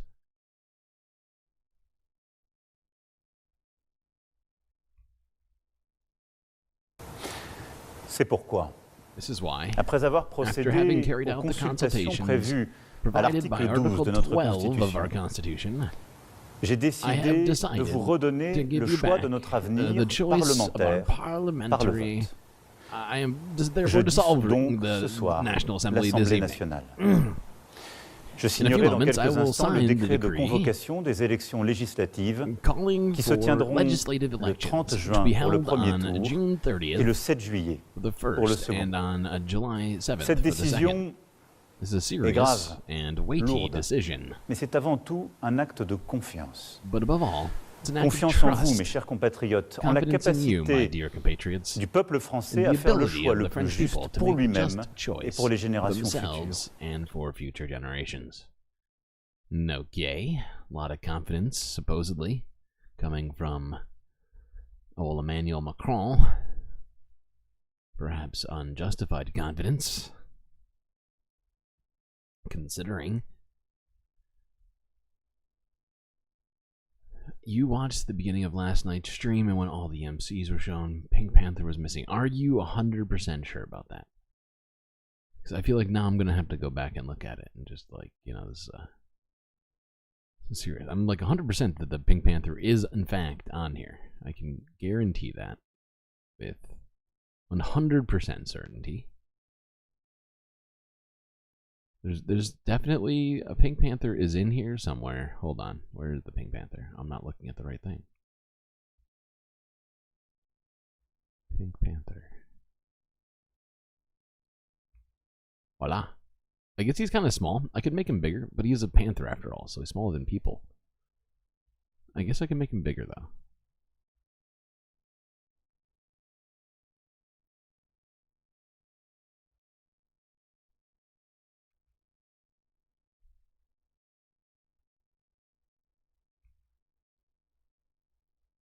Okay. What was I doing?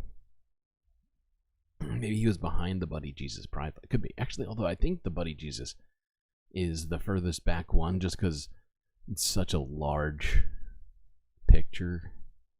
Could be wrong. But no, he's in there. Pink Panther, definitely in there. Don't you worry. At least don't worry about that. Maybe worry about this. This is from 20 hours ago. Where the far right is projected to make big gains in EU elections in France. And some French people decided to come out and protest that.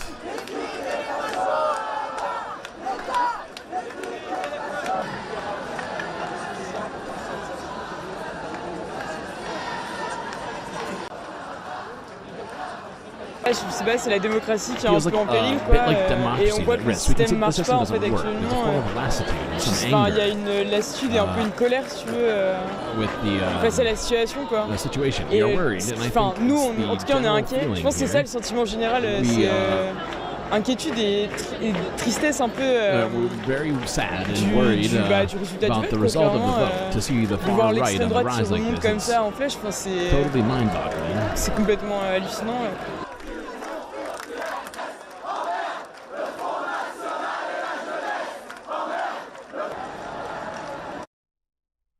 Yeah. AP says it's hundreds. It looks like thousands to me. Could be wrong.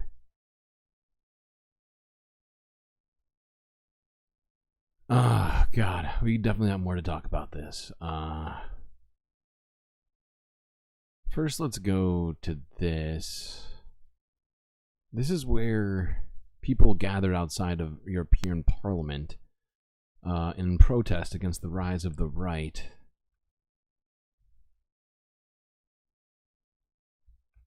And Marine Le Pen is a goddamn... I mean, she's nearly a Nazi. Not quite. I mean, France has got some... France has got a little bit of a confusing... Après avoir procédé aux consultations prévues à l'article 12 de notre Constitution, j'ai décidé de vous redonner le choix de notre avenir parlementaire par le vote. Je dissous donc ce soir l'Assemblée nationale. Je signerai dans quelques instants le décret de convocation des élections législatives qui se tiendront le 30 juin pour le premier tour et le 7 juillet pour le second. What is happening? Cette décision est grave, lourde, mais c'est avant tout un acte de confiance. I'm so confused. Where's that playing? I don't even see it. This is wild. What in the actual fuck just happened? I have 1, 2, 3 opened. You're making no sense.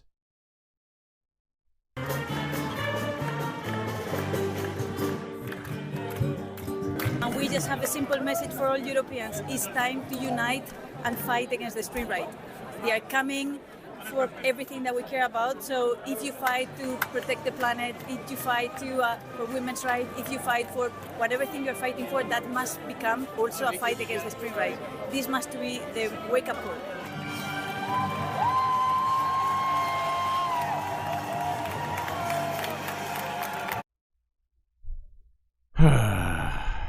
God.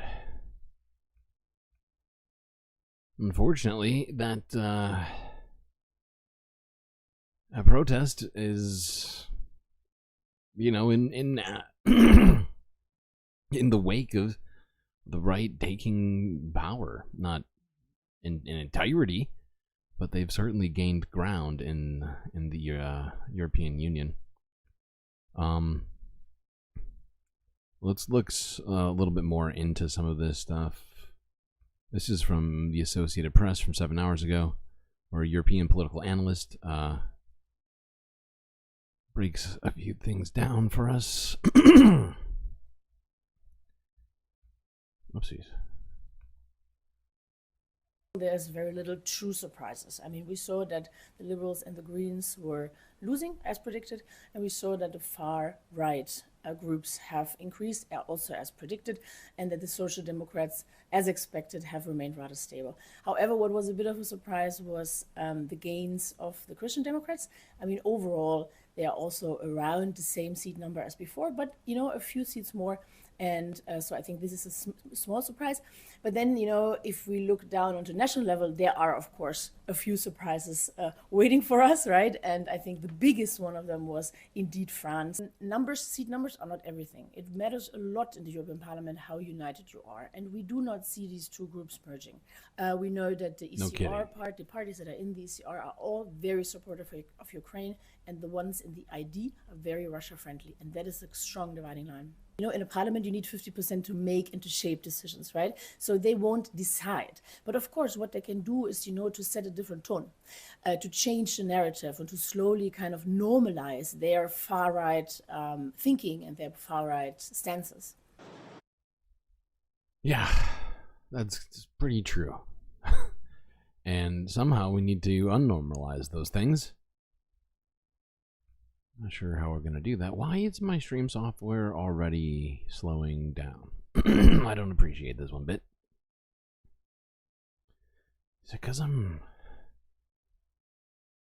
Don't tell me it's because I'm multi-streaming now. Oh, God. Can't catch a break.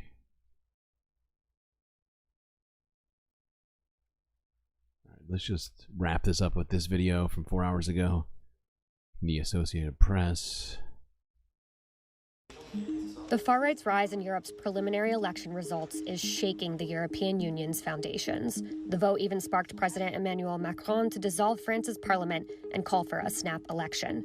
This is a major political risk, as he grapples with Marine Le Pen's far-right party winning twice as many seats as his centrist party in the EU vote. There is a certain parallelism that exists between Trump in America and Marine Le Pen in France. The depth of the anti-elitist movement in the present. And what is fascinating is that young people in France are seduced by that argument. France's snap election is a surprise.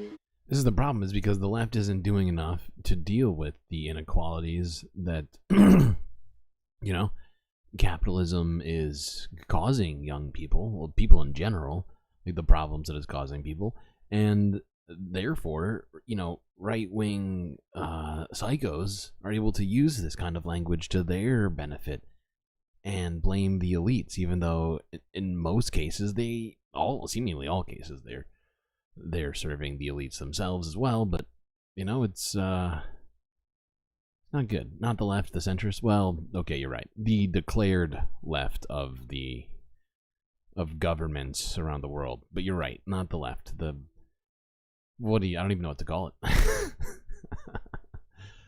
The liberals. Okay, let's move on. Not very far. Still in the EU. Actually, we already looked at this. Why is this still in my... Okay, no, let's skip the EU.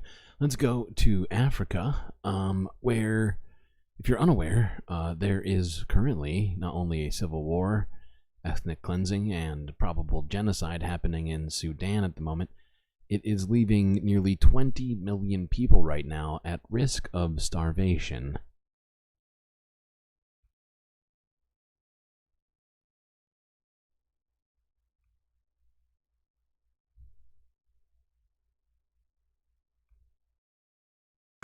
Dozens of bodies wrapped for burial in a Sudanese village. Around 100 victims, officials say, including children. The attack blamed on the Rapid Support Forces, or RSF, as it fights the Sudanese army in a civil war still largely ignored by the wider world. Army footage shows its commander Abdul Fattah al-Burhan visiting the area in the aftermath. His forces accused of not doing enough to protect the village. The RSF has also been accused of even worse massacres in the western Darfur region. Under the leadership of Mohamed Hamdan Dagalo, also known as Hameti, they are attempting to take the last holdout city there, El Fasher. Satellite image analysis conducted at Yale University shows the ongoing and systematic burning of homes. Good God. Systematic razing of villages. I mean, this is just... Oh. I thought we were in the 21st century, people. I thought we had, you know, kind of gotten world wars and things out of our system to some degree, and then just keep getting proved wrong over and over again over the last 20 years or so. And, you know, Sudan is not getting enough coverage. Fact is who was that, AP? The AP isn't really covering, or the Global News isn't really covering Sudan. All of that footage came from people that were already there. Some of that footage was directly from the RSF's YouTube. So, you know, I just find it fascinating. Even though there have been calls from aid organizations to have news outlets come to Sudan, nobody is willing to go. Okay, now moving, I guess this is southeast of Sudan. I think I got that right in my head. To Mawasi, where apparently the vice president of the country has apparently disappeared. He was on an aircraft, and now it is unknown where he is. So let's just quickly look at this video. Keep us up to date on what the heck is happening out there in the world. An aircraft carrying Malawi's vice president and 9 others has gone missing, the country's presidency said on Monday. It said in a statement that Vice President Saulos Klaus Chilima was aboard a Malawi Defense Force aircraft that left the capital at 9:17 a.m. local time, and that all efforts to contact the aircraft since it disappeared from radar had so far failed. Search and rescue operations are ongoing.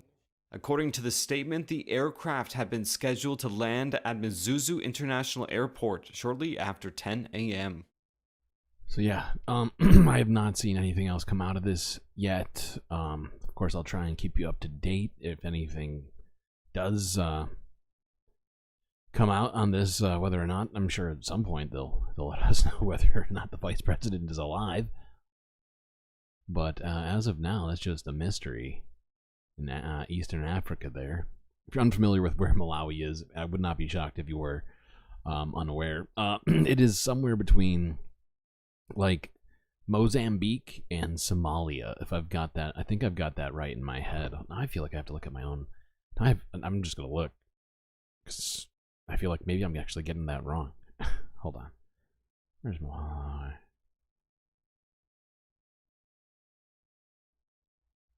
Am I stupid?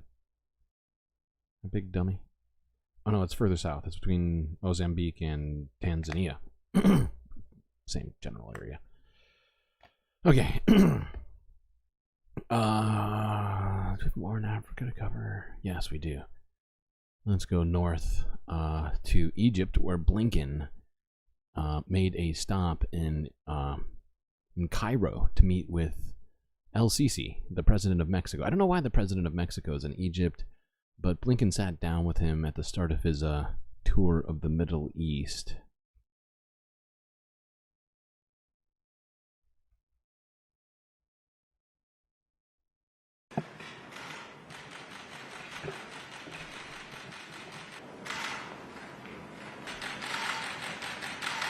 Thank you.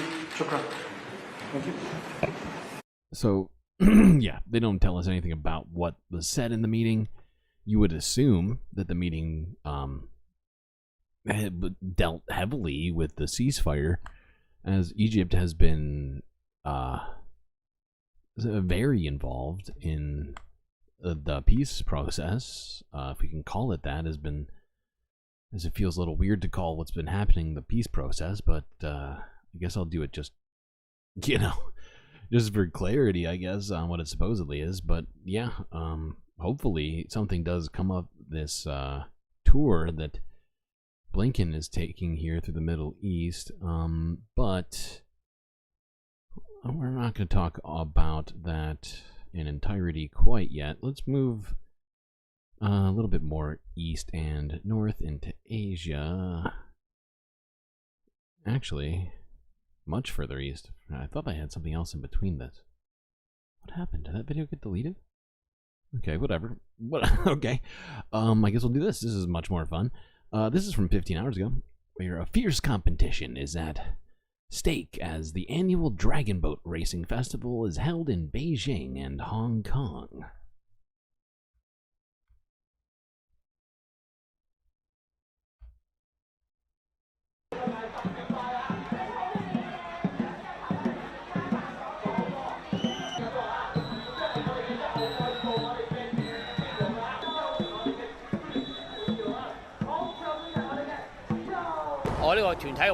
Dragon Boat is a team sport.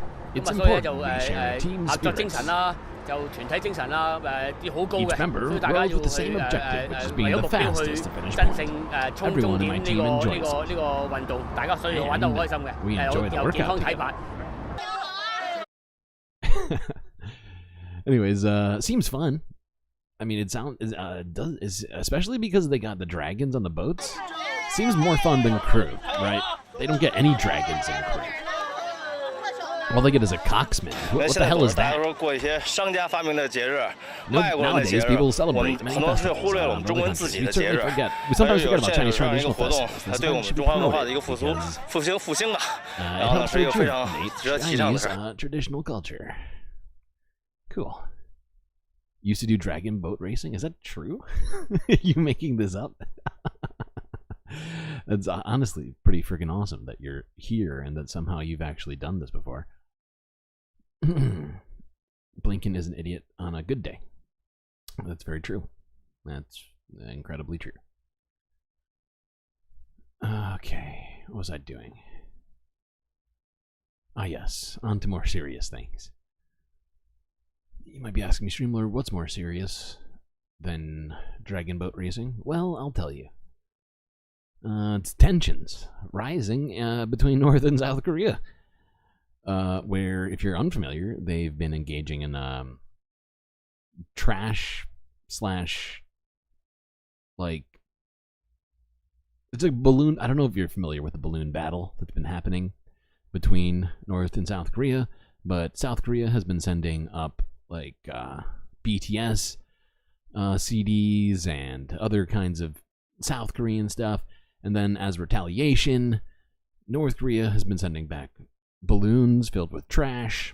Because, I mean, they share a border, so they're just kind of sending these things, over the DMZ by way of balloons, and it's actually causing something of a problem. And to be honest, when I first started covering this, to me it seemed completely harmless, and I was like, hey, balloons are better than bullets. I may be eating those words soon. Hopefully not, but let's start with this from NBC News.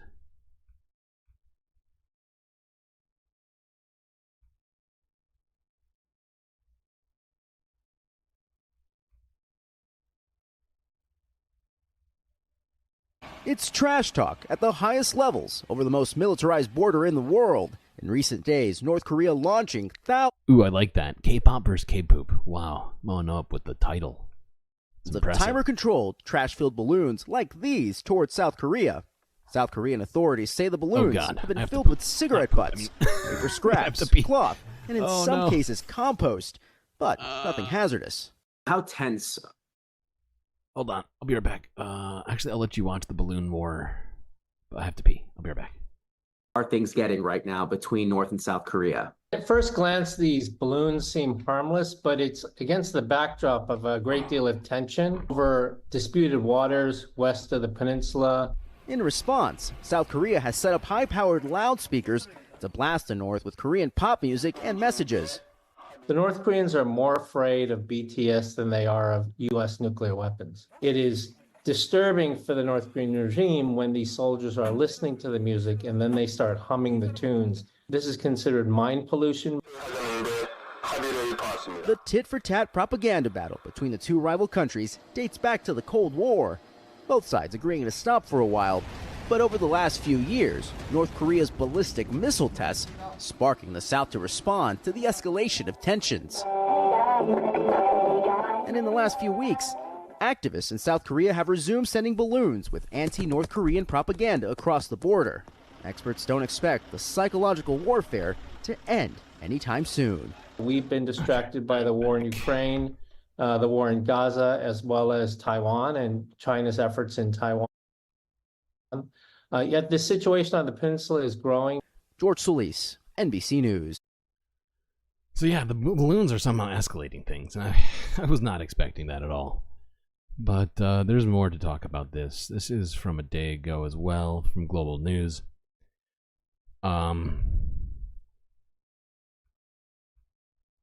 North Korea resumes sending trash. Because the fact is at one point, I think last week, North Korea said, "Oh, we're done sending the balloons. We've made our message." North Korea has resumed, but they've decided to come back to it. Sending balloons carrying trash towards South Korea. Pyongyang says it's retaliating against Seoul's move to send anti-North Korea leaflets. South Korea officials say dozens of balloons were found in the country's capital and areas near the border Sunday. In response, South Korea has started blaring propaganda broadcasts from huge loudspeakers set up at the border directed at North Korea. Okay, and to wrap this discussion up, actually, I think we get it. We're going to skip this last one. I think we get it. Basically, it's now gone from balloons to loudspeaker propaganda being blared over the border, which, in my opinion, is probably not going to help things. Jesus Christ. Why can't we all just get along, huh? I feel like I'm taking crazy pills. All right, let's go to this. What's next here?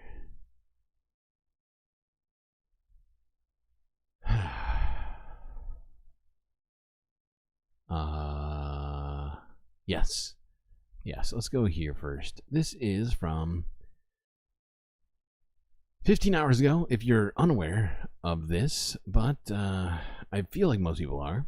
However, I'm not going to say that's guaranteed, which is why we're going to look at this. This is from BBC News. Narendra Modi has been sworn in now as India's Prime Minister for his third consecutive term.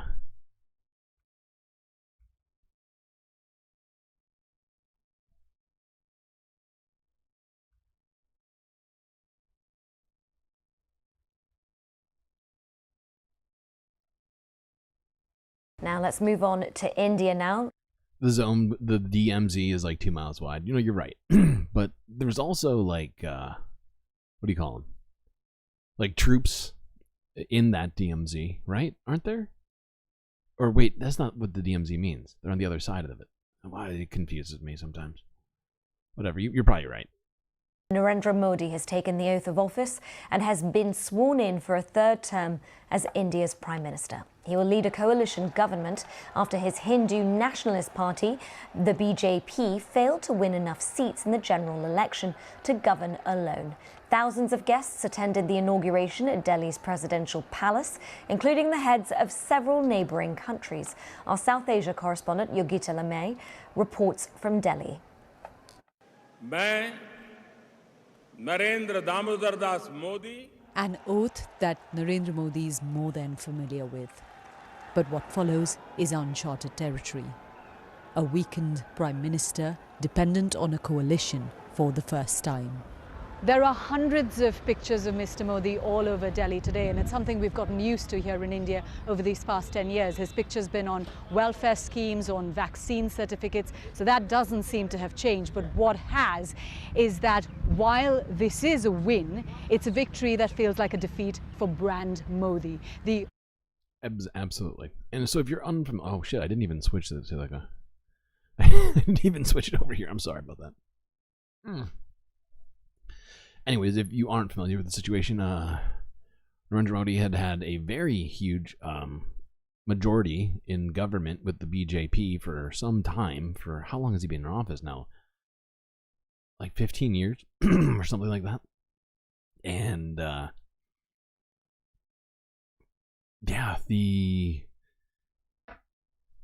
what do you call it? The BJP has in fact suffered great losses across India in terms of number of seats held. Now they're still the majority government in India, but because of this, they may very well be forced to make concessions in places that they weren't planning on, and could be good for people in India, honestly, considering some of the absolutely atrocious shit that the BJP has been behind, especially in regards to ethnic cleansing and sort of systemic oppression against ethnic and religious minorities in the country. I don't know. Maybe I'm being an optimist again. Naive optimist. But hey, I'll take the wins where we can find them, because these days we keep finding big L's. Whether it's in the EU, the United States, wherever it might be, it would seem. So, you know. Anyways, let's look at this. A little further south from India, this is in Australia, where the Prime Minister is urging activists to please turn the heat down after the U.S. consulate was vandalized over the Gaza genocide.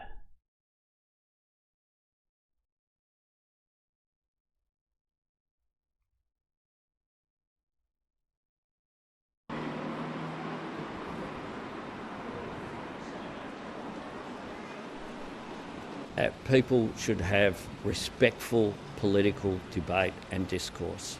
That's in everyone's interest. People are traumatised by what is going on in the Middle East, particularly those with relatives in either Israel or in the Palestinian-occupied territories. And I just say, again, reiterate my call to... I love that. I love that. Territories. And I just say, again... Isn't this a symbol that we use in YouTube chats for getting rid of trolls? I love that. I don't know if it was intentional. My call to turn the heat down, and measures such as painting the US consulate do nothing to advance the cause of those who have committed what is, of course, a crime to damage. Aw, it's a crime. Oh boy. Help! I'm being repressed! Poor American consulate. so sadly defaced by paint. Ugh, how will they ever recover from that criminal activity? Yes, the downward-facing triangle. Exactly, Brandy. What was I saying? I had a plan. I was going to say a thing, and I got distracted.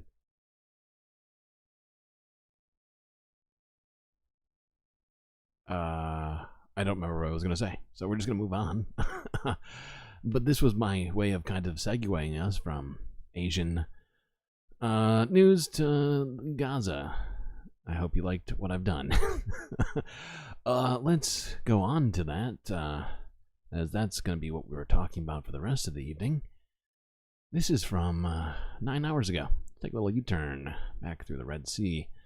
Blinken has left Egypt, gone to Israel to speak with Netanyahu and others there.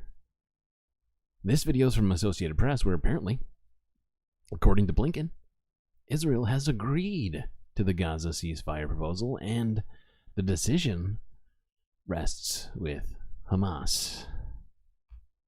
Interesting. Weren't they just saying they weren't on board with this proposal? It's a very strange tack to take.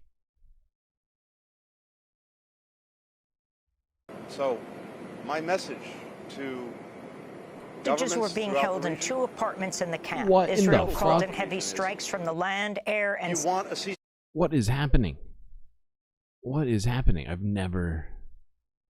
I don't understand. This has happened multiple times today. Hold on a second. I gotta figure out what the fuck is going on with this.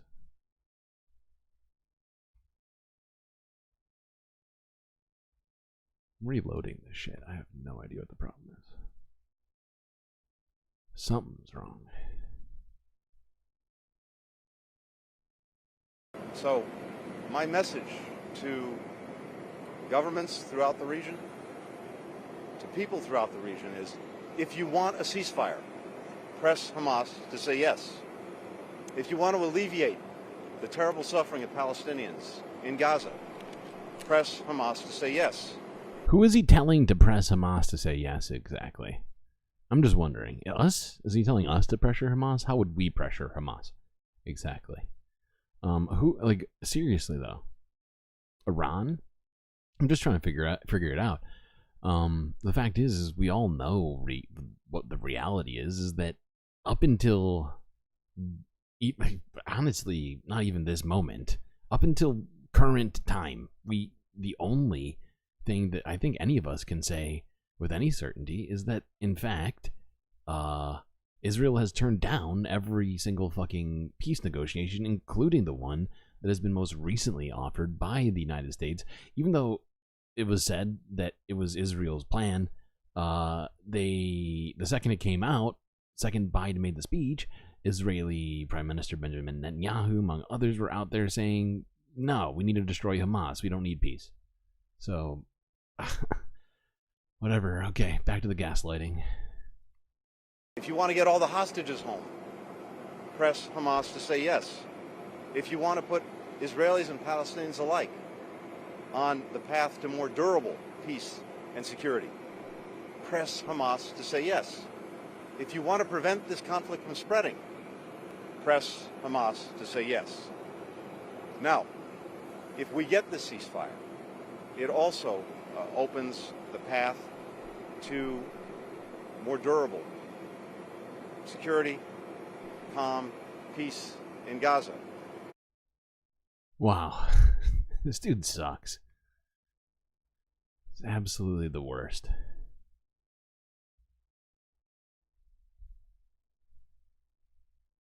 Like he's basically acting like none of us know what's been going on, but hey. I guess that's his job. Okay, let's look at this where Blinken met with Netanyahu. I don't think there's any information on this. I just wanted you all to, well, I'm sorry to force you to look at this, but come on, this is fucked. Why is he shaking hands with this asshole still? Come on. Oh, and a shoulder pat? Jesus, what is he, your best friend? Come on, pal. What in the fuck? Is that what you call? Is that what you call diplomacy? Hey, pal. Great genocide. Just a little shoulder pat and a handshake. Killer job you're doing. Good God.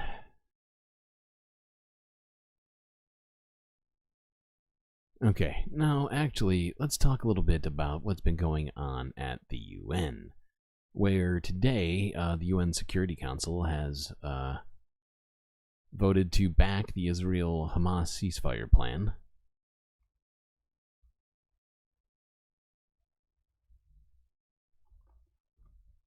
The draft resolution has been adopted. The United Nations Security Council backed a plan on Monday for a ceasefire between Israel and Hamas in the Gaza Strip. It's the plan U.S. President Joe Biden outlined on May 31st, aimed at ending the 8-month-long war.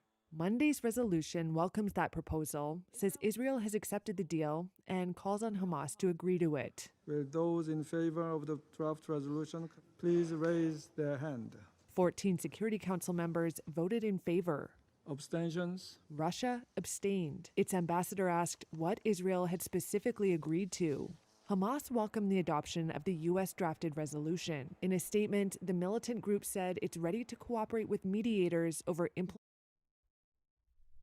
the plan's principles.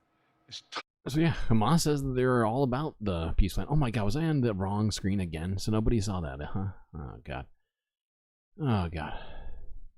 I'm fucking up over here. Hold on, let me read this to you though. Actually, I need to read it to you. But this is from a NBC News article. Apparently the only country to abstain from the vote at the UN Security Council was Russia. Yeah, I think that's the case. Okay, well, let's watch a little bit more of this. Oh God, Biden, what are you about to fucking say? Time for this war to end. Genocide. The resolution supports a 3-phase ceasefire plan laid out by Biden, which he described as an Israeli initiative. Negotiators from the U.S., Egypt, and Qatar have been trying to hash out a ceasefire for months. Hamas says it wants a permanent end to the war in Gaza, an Israeli withdrawal from the enclave of 2.3 million people. Israel is retaliating against Hamas, which rules Gaza, over the October 7th attack by its militants. Oh my God. Oh my God. Thanks for telling us all that. Oh, we didn't know any of that stuff. Oh, okay.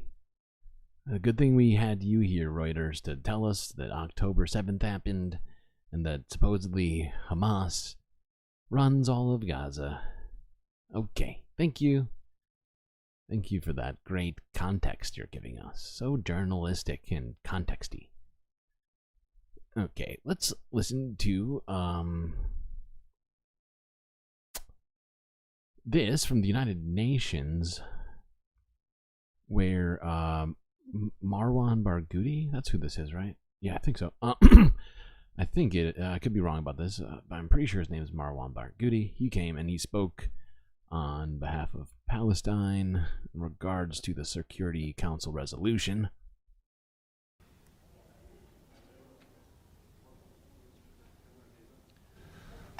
Marhaba. Hello. I just arrived from the airport to the Security Council. I was in a mission in the Middle East and I just got back. Oh wait, it's not Marwan. It's not Marwan, it's his brother, isn't it? Or like his... Oh God, was it Mustafa? What is this guy's name?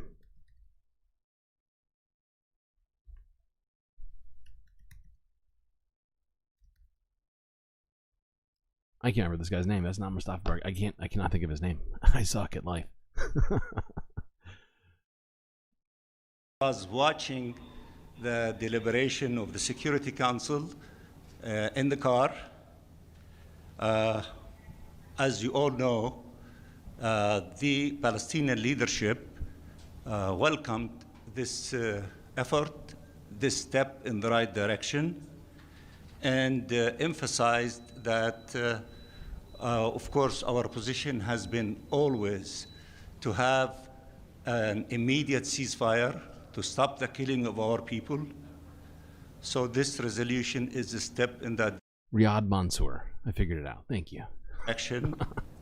We are grateful for our brothers in Algeria, whom we worked with them very closely to try to influence the draft resolution to be closer to the objectives of the national rights of the Palestinian people. Okay. So yeah, he goes on for about 12 minutes here, saying how this is essentially the step in the right direction, but still not enough, and that more action needs to be taken. Okay. Now let's go on to talking about what actually is going on currently inside of both Israel and Gaza. Starting off with this, where centrist, Benny Gantz has resigned from Israeli war cabinet. This is from the AP.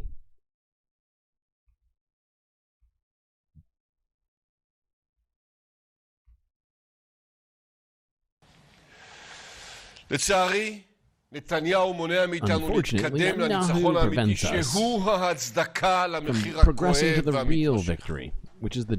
לכן, אנחנו עוזבים היום את... What does that mean?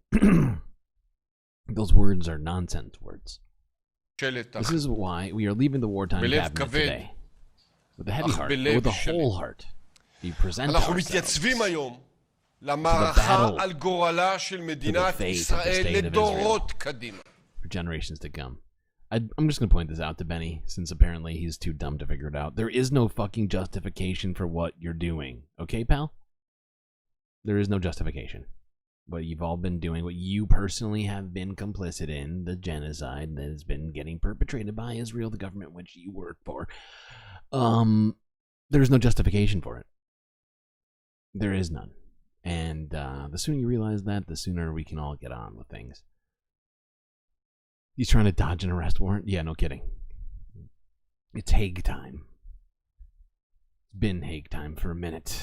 Oh god, I forgot to do an ad break at 12 o'clock.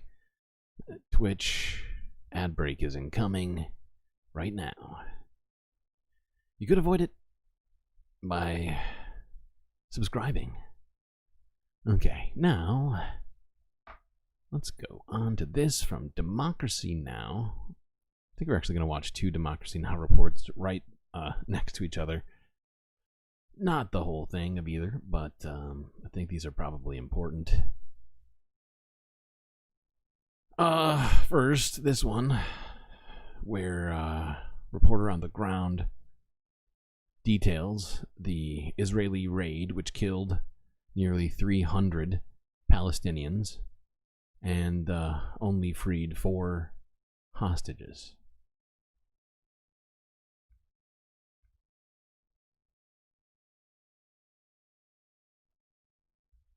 This news is funded by viewers like you. Please support our work at democracynow.org/give.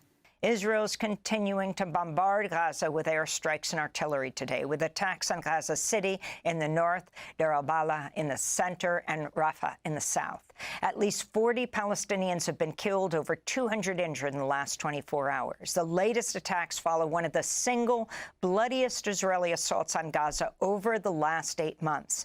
On Saturday, Israeli forces conducted a daytime raid on the Nuseirat refugee camp that freed 4 Israelis held hostage in Gaza since October 7th. That's a baby in diapers. The hostages were being held bleeding. in 2 apartments in the camp. Dude? Israel called in heavy strikes from the land, air, and sea to cover their evacuation to the coast. Wild. At least 274 Palestinians were killed in the attack, including at least 64 children. Nearly 700 were wounded, according to the health ministry in Gaza. The Biden administration reportedly provided intelligence to Israel to aid the hostage rescue effort. The intel included drone imagery collected over Gaza. Hamas later released a video claiming 3 other hostages, including an American citizen, were killed in the Israeli bombardment. Meanwhile, Palestinian President Mahmoud Abbas has called for an emergency UN Security Council session on what he called the bloody massacre carried out by Israeli forces, unquote, on Nuseirat. We go now to Gaza to speak with the journalist Akram al-Satari. He was at the Nuseirat refugee camp Saturday. He's joining us from outside. I don't know how it's possible, but the footage just keeps getting worse and worse. And we've been staring at this for the better part of a fucking year, and yet somehow, like, the stuff that's coming out just it is somehow seemingly getting worse and worse, even though we've seen seemingly the extent of human evil. It feels like most days, and yet keep testing that premise. The Al-Aqsa Hospital nearby in Deir al-Balah, one of the last functioning hospitals in Gaza, which was overwhelmed with casualties on Saturday. Welcome back to Democracy Now!, Akram. If you can reconstruct for us what took place in this Israeli effort, not clear if it was aided by the United States, to free Israeli hostages. They were successful in freeing 4. What is being described by the United Nations, among others, as a massacre of over 270 Palestinians.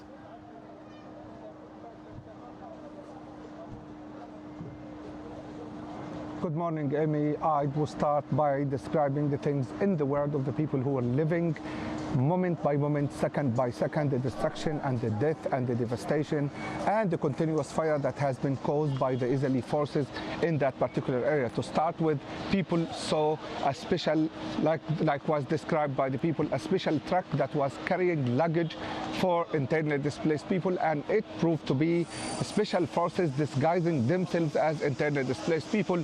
They had a ladder, and they set up the ladder on the wall. And what did he just say? He just said that Israeli forces illegally, in contravention of military law, this is a fucking war crime, another war crime. They committed a war crime in order to commit more war crimes, right? They pretended to be fucking civilians. And then, this is, oh my god. This is ridiculous. For internally displaced, like was described by the people, a special truck that was carrying luggage for internally displaced people, and it proved to be special forces disguising themselves as internally displaced people. They had a ladder, and they set up the ladder on the wall, and they were climbing into the building. But before climbing into the building, there were unmanned drones that were technically gunning down every single person who was in the area.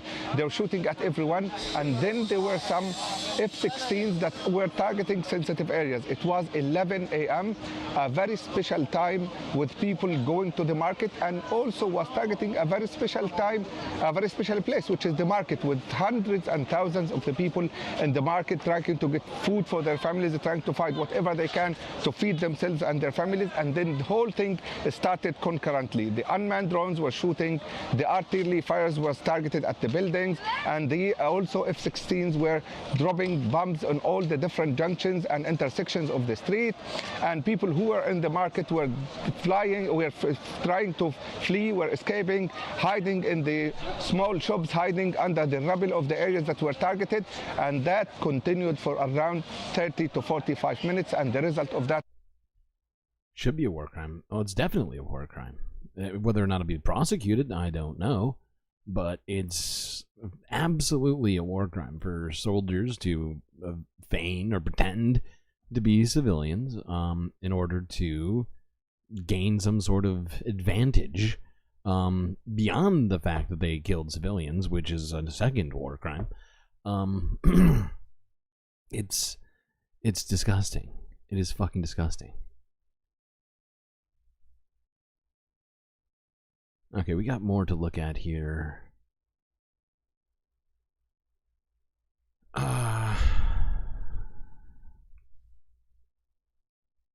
Let's go to this from 11 hours ago from Democracy Now! As well, where an analyst slams the Israeli military raid as a massacre. Hard to think of any other word to describe it. This news is funded by viewers like you. Please support our work at democracynow.org/give. This is Democracy Now!, democracynow.org, the War and Peace Report.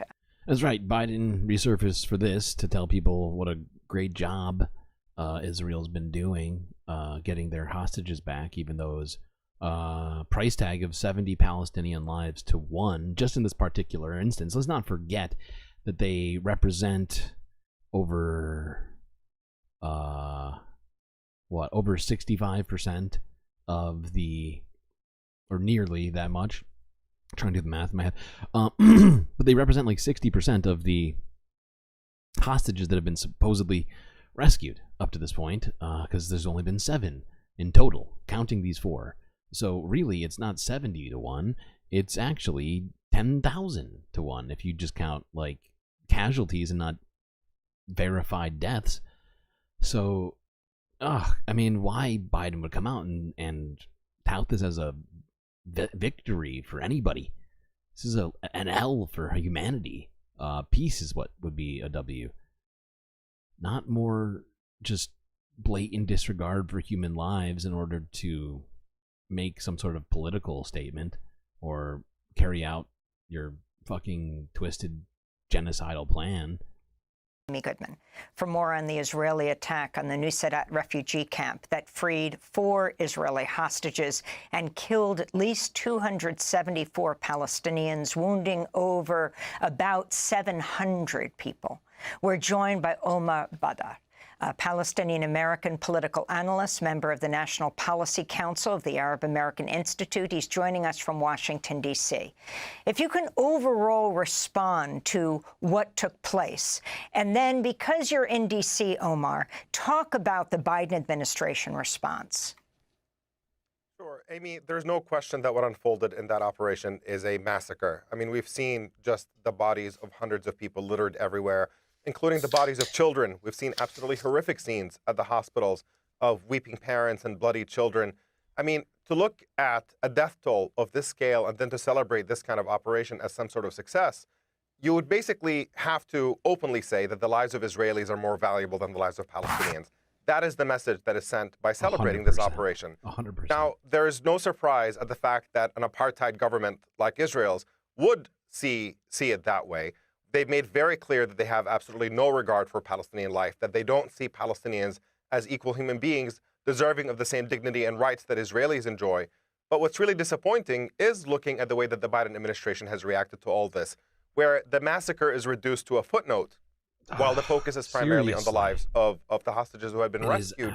That kind of contrast, this declaration from the Biden administration that the lives of Palestinians matter less than the lives of Israelis, is just absolutely outrageous and completely indefensible. It speaks to a fundamentally broken dynamic with American foreign policy towards the region for a very, very long time, in which Israel is treated like a country that is above the law and above any rules, and their lives simply matter more, and they can do whatever they want so long as it favors Israel at the expense of the people around them. And arguably the greatest work of nonfiction of the 20th century. Yeah.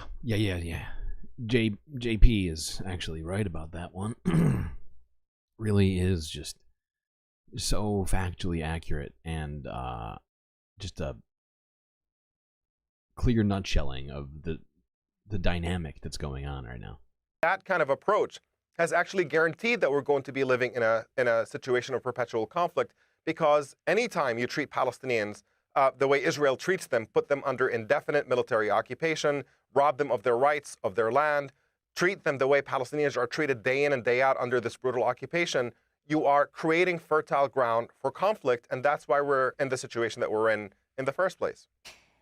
Omar, Jake Sullivan, the National Security Advisor, said on the Sunday talk shows, quote, innocent people were tragically killed in this operation. The exact number we don't know, but innocent people were killed, and that's heartbreaking. That's tragic. Yeah.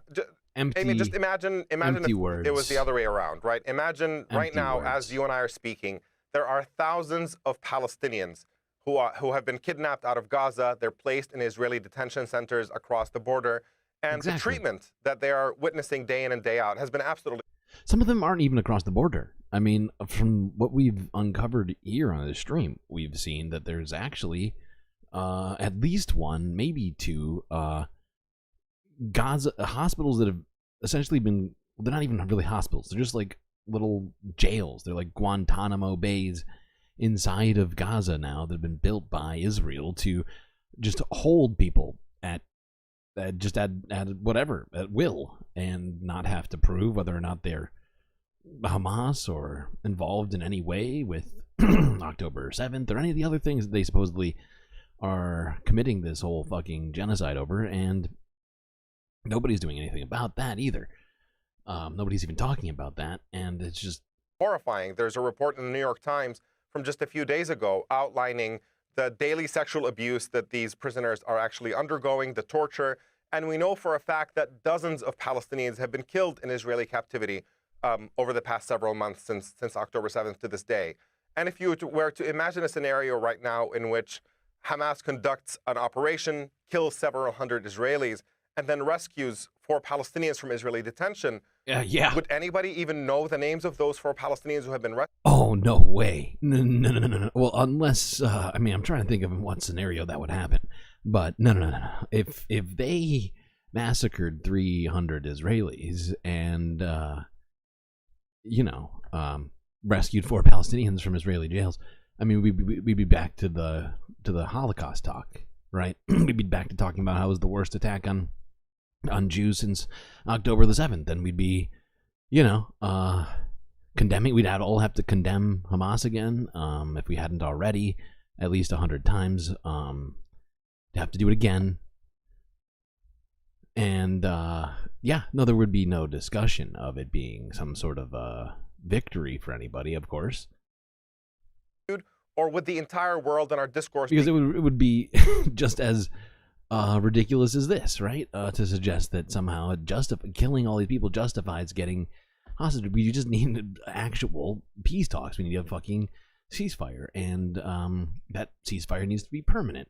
All the hostages, both Israeli and Palestinian, need to go back to where they belong, and then we need to go back to the 67 borders, at least to that. It's the bare minimum in my mind. Condemning the massacre that had taken place, would that be what's dominating the headlines? We know the answer to that, and we know that we would not be reducing the massacre to nothing had it been the other way around. So yes, maybe Jake Sullivan can talk about how tragic it is that people are dying, but when push comes to shove, the United States is providing the military funding that is allowing for these casualties to occur on a regular basis. At this point, every major human rights organization in the world is describing Israeli conduct in Gaza as war crimes. They are describing the deliberate starving of children.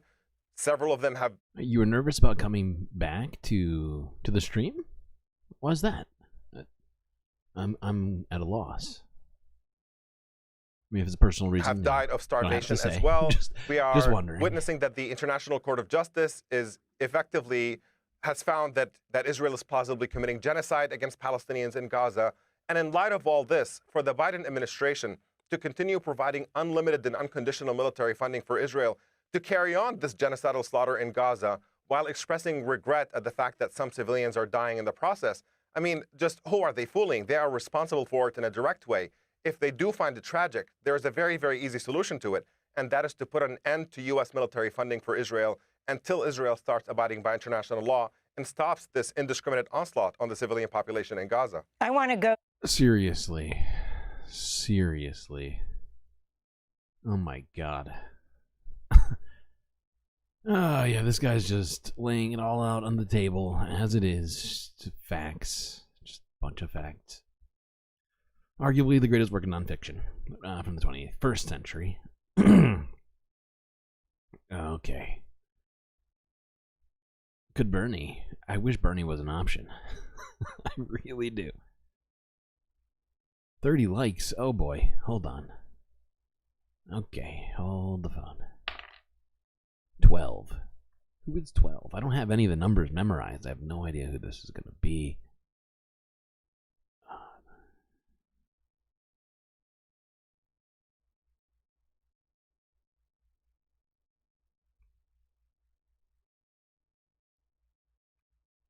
I think, am I right? Is that Jocelyn Bell Burnell? I think it is. I think I got that counted correctly. I gotta write down the numbers on the names. I've only got them as their names. I have to count up from the bottom. That is probably not the best strategy. Okay. Now we watched a piece of this earlier after this horrific massacre by Dar al-Balagh. But I thought we should look at this again. This is Marwan Bashara on Al Jazeera discussing the short-sightedness of Israel's celebration over the rescue of 4 hostages. Did I see Bro on her podcast? Let's turn now to Marwan Bashara. He's Al Jazeera's senior political analyst, and he comes to us via Skype from Paris. Marwan, it's such a juxtaposition of, on the one hand, you've got jubilant scenes in Israel, and then distressing images out of Gaza, massive...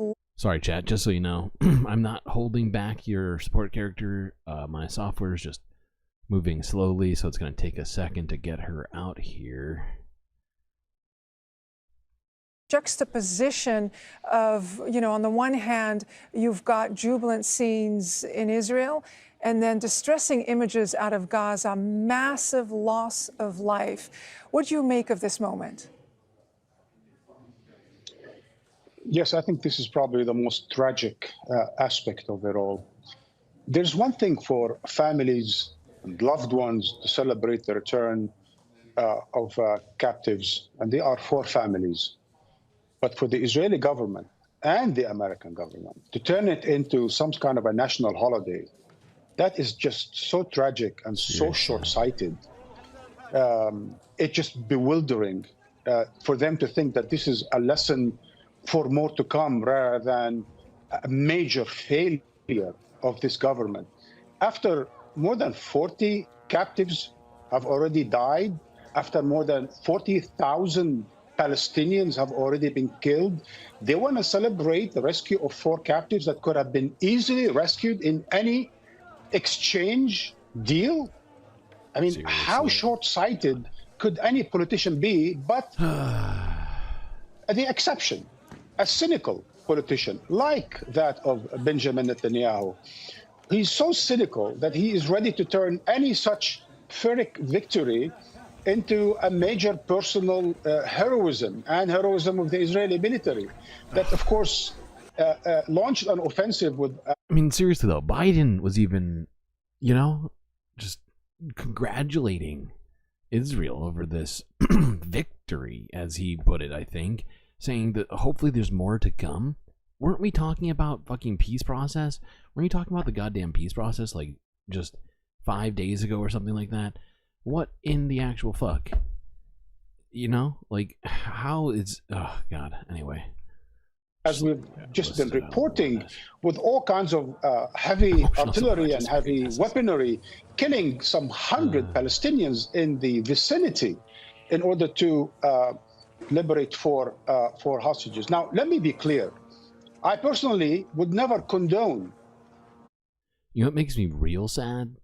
Granted, all of this makes me real sad, but makes me even sadder is watching somebody use water to put out a fire in a place where water scarcity is at an absolute crisis level.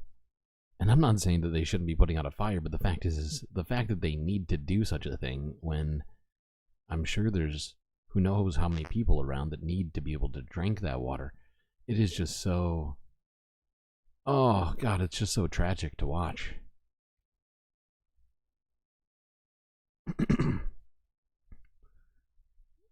Anyways, Marwan made some very good points there. Just figured it was worth a second watch.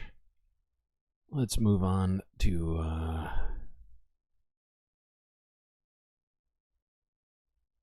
is this still on here? Guess we could do this. Oh, no, it's not. Okay. No, I just didn't update this list. I see. That's on me. This is from 18 hours ago from the Associated Press, where witnesses in Gaza recounted Israel's raid that freed 4 hostages and killed at least 274 Palestinians.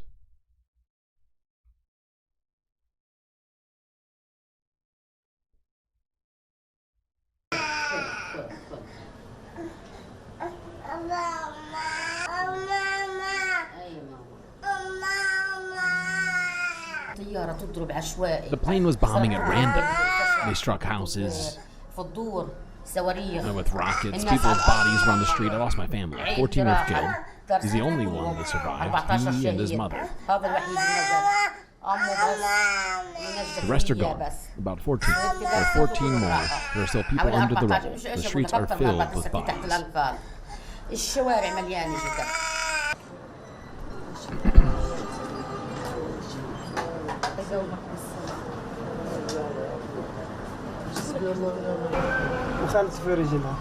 They shot me in the shoulder here. And they shot me in the stomach. And the bullet went out my back. My younger brother was 12 years old and in the 6th grade. The boy had nothing to do with any of this. They shot him in the stomach. Jesus Christ. Oh, this needs to stop. When this ends, I will be very... Well, I don't know if happy is the right word. I guess I'll be happy. It'll be a bittersweet moment, for sure, as this has already just gone on too long. I don't think any of us will be forgetting the images that we've seen here. Okay, let's just look at this. This is our last video, so good job everybody for making it this far. A little round of applause for you, managing to make it this far.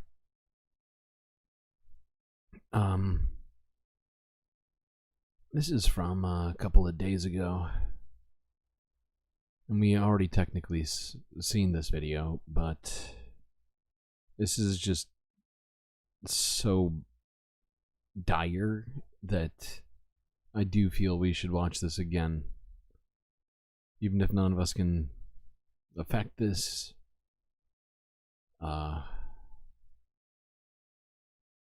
Should still look at it. This is from the Associated Press. Palestinians in the Jabalia refugee camp are struggling with water scarcity. And it is not just a problem here, but all over Gaza. Most of this video is just children running around with empty buckets to try and get water. As you can maybe tell, mostly children and women dealing with this right now. This is a real problem. We were waiting for one of the donors to cross the road so that he can take pity on us and bring us water. We have no water. There are no wells. There's nothing. It's a disaster.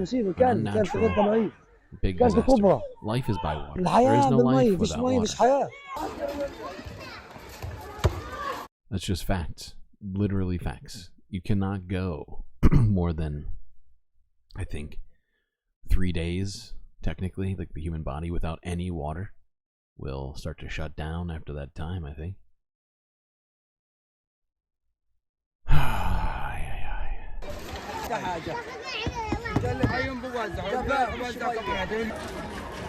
But yeah, this is the state of Gaza right now. It's just children sitting on empty buckets waiting for water, hoping to not get bombed while doing so.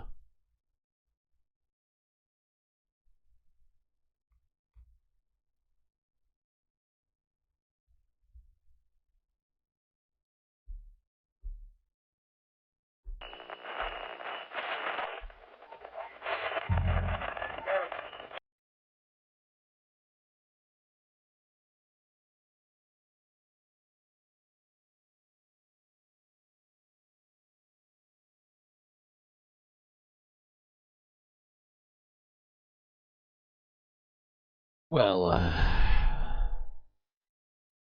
we made it through another one, chat. Might have been shorter than usual, but it was still arduous.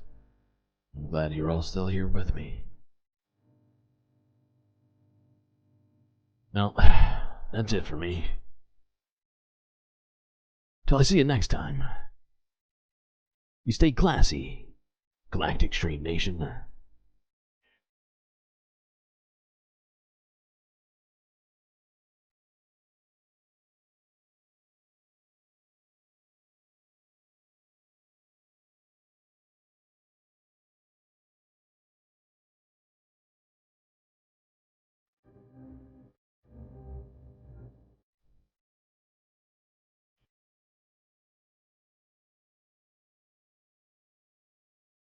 Can't forget this. These are your Galactic patrons.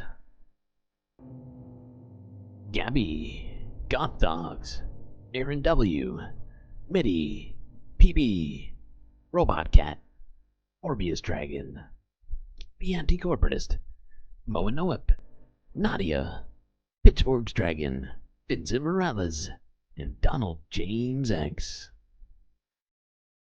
That's right.